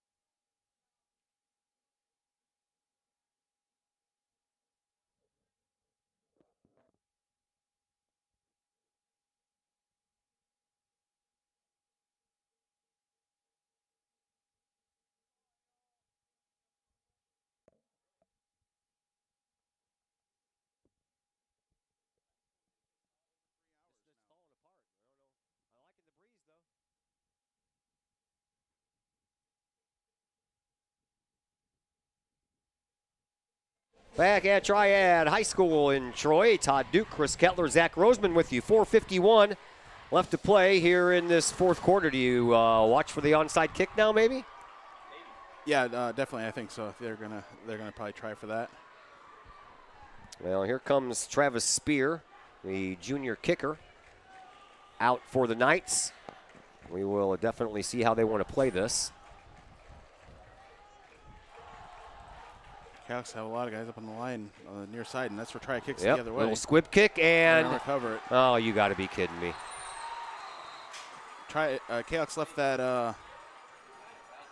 Well, they ended up recovering it, but they left that. What do you want to call it? The left side as Kahoks faced it. Yeah. Wide open and tried to kick it that way, but luckily they get the recovery due to Collinsville Kahoks. Stephen Green, talked about him a little earlier with that shove from the back that wasn't called, and he almost lost that ball. Not sure why you line up all you guys on one side of the field and leave the other side wide open, and the only other guy is 15 yards back. All right, so Collinsville just needs to chew up some time, and they hand the ball off. They run it up the gut. And now Triad will call a timeout. A little conservative here and try to run out the clock here, but Triad has the timeouts to answer. Neighbors got about 3 yards, though. 4:43 left to play in this fourth quarter. I was hoping to hear the PA announcer say what timeout it was. I think the Triad used one earlier in the half, but I can't be sure. I cannot be positive. We don't have it on the board here like we have at home. No, they on do our not. Board, and sometimes I could even mess that up myself. Yeah. So no way to know for sure. Well, it's either one or two. We know that. Definitely less than 3 since they took that one here, so the Kahawks gained 2 yards on that play. Looks like about 3, actually, where they have the yardstick. And another handoff, and this one is going to go forward for a couple of more yards. Williams tripped up there at the 45, so another good gain, maybe about 5 yards, and you're up about a 3rd and 3. Try to let the clock keep going. 3rd and 3, and Triad does not burn a timeout this time. If they are in fact down to 1, then you would want to take it here after this play. I would think that, yeah, if it comes up to be a 4th down situation, they probably will call a timeout. Obviously, if Collinsville picks up a 1st down, they probably will hold on to it. Snap, handoff. And I don't think they got enough for the 1st down as the handoff goes to Jaden Neighbors. Going to be a yard short. Cavs probably go for it here. Triad doesn't take the timeout. No, they didn't. I'm surprised. Play clock just now starting. So yeah, they're going to need a long 1 yard here.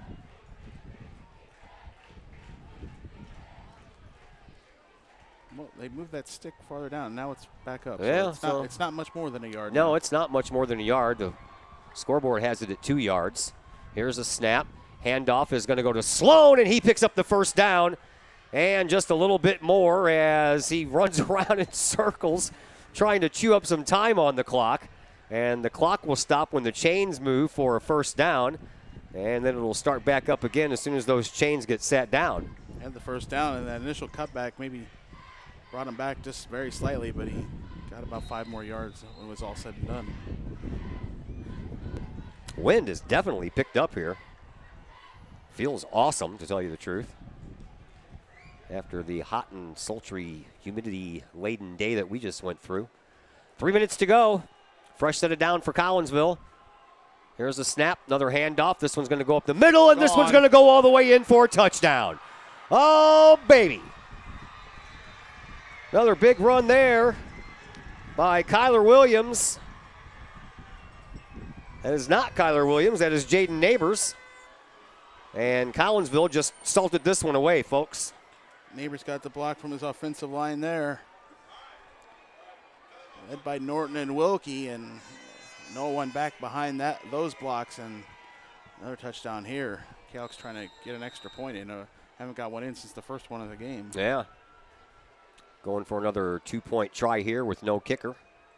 The lone setback is going to be Jaden Neighbors. Man comes into motion. That man gets the ball, and he's going to try to turn the corner, and Holton could just not quite get there. Oh, he did. Wow, they gave it to him. Wow. Moving the ball up to get that one. Cahoks finally get their second extra point. And they've done just fine here after Chai went out of the game. We was worried, but yeah, 3 touchdowns. 46-27 in favor of your Collinsville Kahawks. 2:48 left to play here in this fourth quarter, and we're back to tell you all about it in just a moment on the Kahawks Sports Network.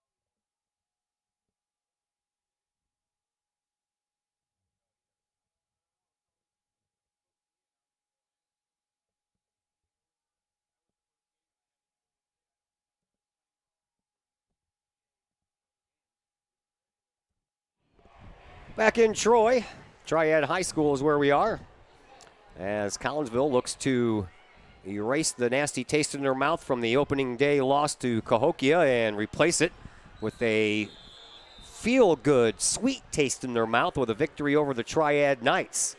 Collinsville has not beaten Triad since 2013, so it's been 5 years. Even longer since they won here at this field. Yeah. This would be sweet to get this. That was, what, 2010, the playoff year? 2010 made the playoffs, and so that was 8 years ago. And it's a good sign when we win at Triad, make the playoffs. There you go. Conference schedule starts next week with a battle against Alton at home. Really happy that we don't have to go out to that field in Alton, where it seems like it always rains every time we're there. Yeah, we got to be on the far side, away from everything. Here is a handoff as Barfield is back under center. Oh, yeah, with another good run. Gets a lot of yards there, 11 yards. Yeah, 11 yards, picked up a first down, moved the chains. Clock stopped momentarily. Stops for a second due to the chain movement. Triad wants to keep the timeout in their pocket. 2.5 minutes to go here in this fourth quarter.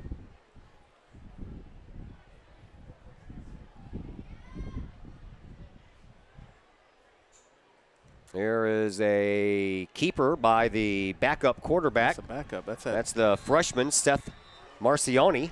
Hey, good thing we asked his name earlier. Yeah. Marcioni out there. He wasn't listed on our Triad roster because Logan Wongler, the junior backup quarterback, was not dressed out. His right arm was in a sling, so they had to bring up Seth Marcioni to fill in as the backup. And since this game is now out of reach, Triad Knights will bring in their freshman quarterback to take a couple of varsity snaps. And he pitches it back, gives it up to McElliott. And we're down to our final 90 seconds.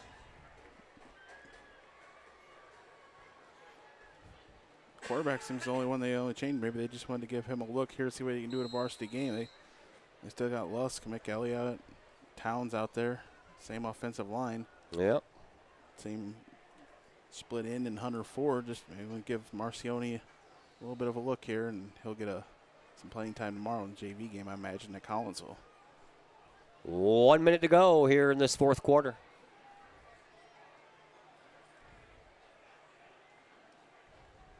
Here's a snap. Fake pitch back. Marcioni's going to the air, and he's got a man open, but he overthrows his intended receiver, Alec Yeager. That will stop the clock with 47.1 seconds to play. 4th down. Kahok fans, they're happy over there on the far side of the field, packed in the stands. My wife just sent me a text message saying Collinsville beat Triad. That was like 10 minutes ago. I said, no, the game's still going on. She said, well, the way people are talking on Facebook, you'd think it's over. So apparently we got a good buzz going on around the Facebook world as far as the Collinsville Kahawks are concerned. Maybe the fire trucks will meet him at the border. That's a little too premature on that one, buddy. Meet him at the border. Here's a punt. Haven't seen many of those here tonight. That one's going to roll all the way down into the end zone, so Collinsville will get a touchback. They'll have the ball. 1st and 10 from their own 20, but a couple of kneel downs, all it's going to take. 2 to be exact. 33 seconds on the board, 25 seconds on the play clock. Oh, really only 1 if they just take it here and the ref doesn't blow it in too fast and get out of here and hopefully Triad didn't call timeout or nothing. Yeah, if they run around in a circle for a second before they take a knee, you can run off 8 seconds, but I don't really know if you even want to do that.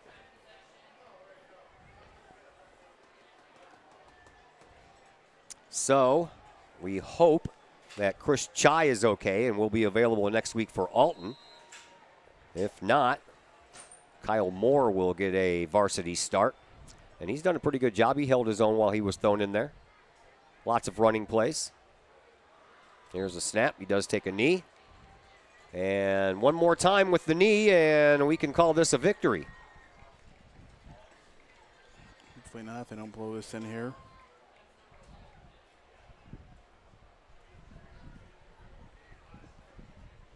They blow it in here at 20, so they won't even have to take one more knee if they don't want to, and this will do it. The Kahoks will win.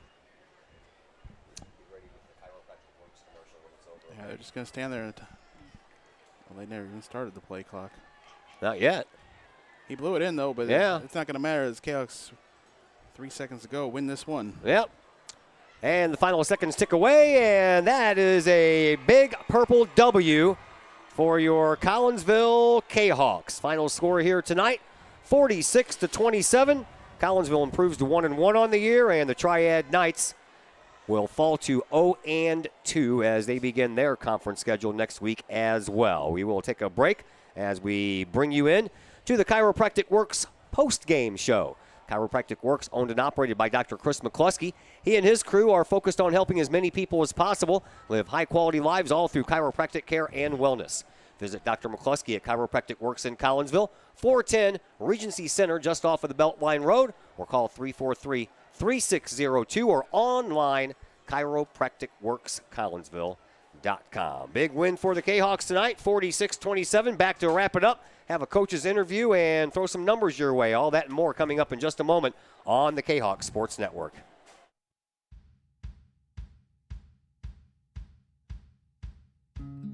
Hey guys, I'm Dr. Chris McCluskey, and I'm excited to be here talking to you about one of our favorite products that we offer to the practice members in our office. It's called Rico's Bioenergy Band.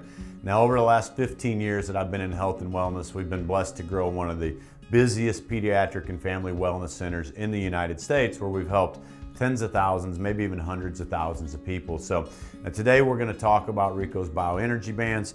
It's a simple band that you wear around your wrist or your ankle. We even have dog bands. What the Bioenergy Band does, it helps you live a higher quality of life, which is exactly what my purpose in life is to help as many people live as high quality of life for as long as possible. So we're going to introduce to you Rico, the band, the science and technology. We're going to perform a test for y'all to show you how the product works. I'm Rico with Rico's Bioenergy. I created Rico's Bioenergy wristbands. We've been around for around 7 years, and this company has grown to a $20 million company because we have a great product and it works.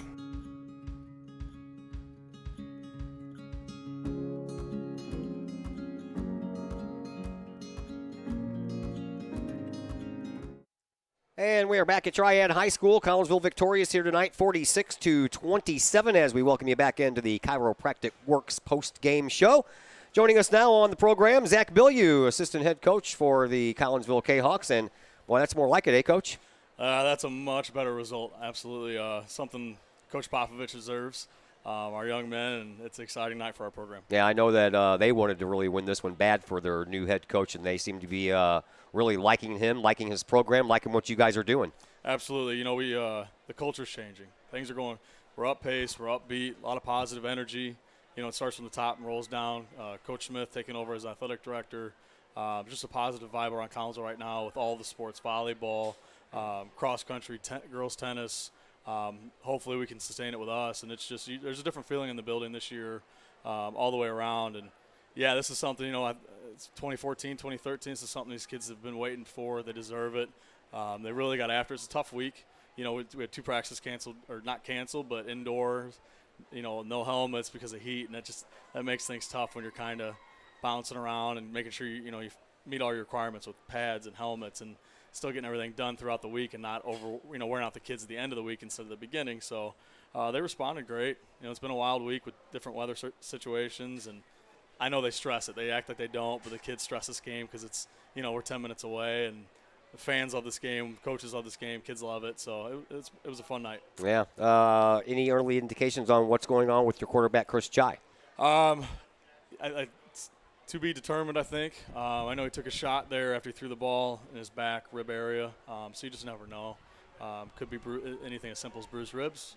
Could be something more serious that, you know, we're prepared for. Kyle came in tonight, did a great job. I think Chris has helped him prepare, you know, the entire season. We have a kid came in tonight, threw a pass. You know, Coach Popovich said, we're going to throw it. Let's do it.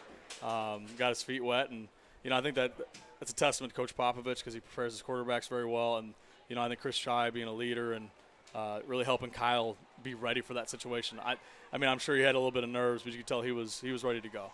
Cameron Sloan with a couple of big runs. Nothing bigger than that 91-yarder, though. Ooh, that was, again, nice call. Coach Popovich had an awesome game calling plays. And, you know, we like to help where we can, but he's an evil genius down there. And they kept creeping up on the inside, and we got to hit him on the outside. Cam's speed is typically unmatched by a lot of teams we play. So he hit it and got after it.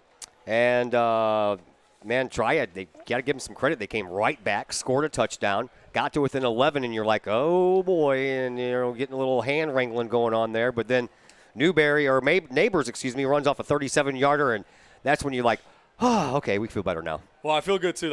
He was my pick to click this week. He was my guy that I said is going to have a breakout game. Been a huge addition for us this offseason. And, you know, hats off to Coach Basler and Triad. You know, it doesn't matter if they've got, you know, they graduated, you know, 12, 13 seniors last year, young team, and they're always ready to battle. We know what we're going to get when we face Triad. They're going to, you know, they're disciplined, they're well coached, they're always on it, and no matter who they've got on the field, they fight till the very end. So every time the coaches were on the headset, and, you know, credit to the coaching staff and Coach Pop getting us all, everyone's very even-keeled. You know, we're calm, we're ready to go, and I think it translates to the players. The players didn't look like they ever panicked. I could hear them in the headset saying, you know, let's go, let's get it back. So that's something that's changed a little bit. You know, before there have been times where we get down and it's the, oh, here we go again kind of deal, and this group hasn't had that. You know, we're ready to keep fighting, and they scored, okay, let's go score again. So it's been awesome to see. Yeah, so it's been 5 years since Collinsville beat Triad. It's been 8 years since this happened here on this field. So a couple of feathers in the cap. You guys go and enjoy this one, and we'll talk about Alton next week. Absolutely. All right, thank you. Zach Bilyeu, one of the assistant coaches here for the Collinsville Kahawks. They're victorious here tonight by a final score of 46-27. Had a lot of scoring. We had 5 touchdowns in the first half.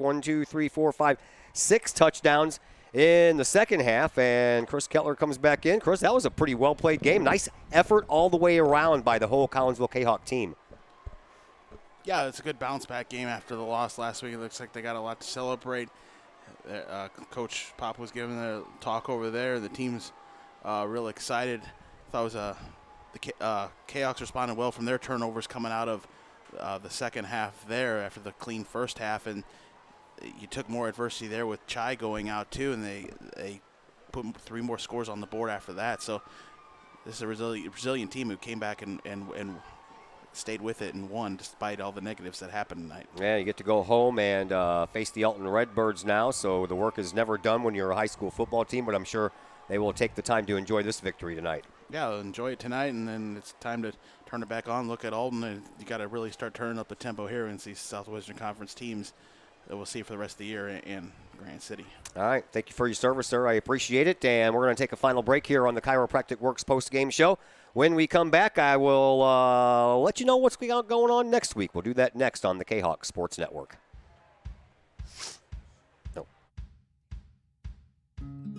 Hey guys, I'm Dr. Chris McCluskey, and I'm excited to be here talking to you about one of our favorite products that we offer to the practice members in our office. It's called Rico's Bioenergy Band.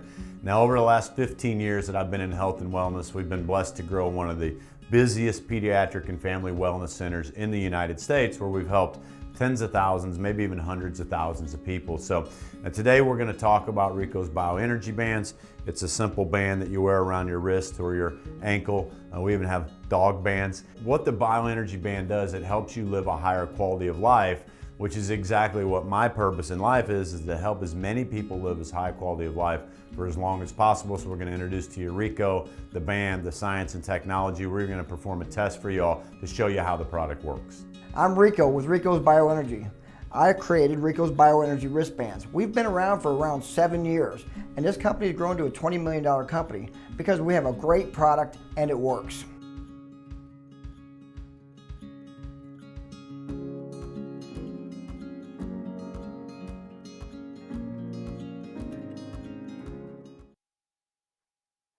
Back at Triad High School, final score 46-27 in favor of your Collinsville Kahawks. And this is what we have coming up for you next week. We have soccer action for you on Tuesday. That'll be versus O'Fallon, 6:30 start at home.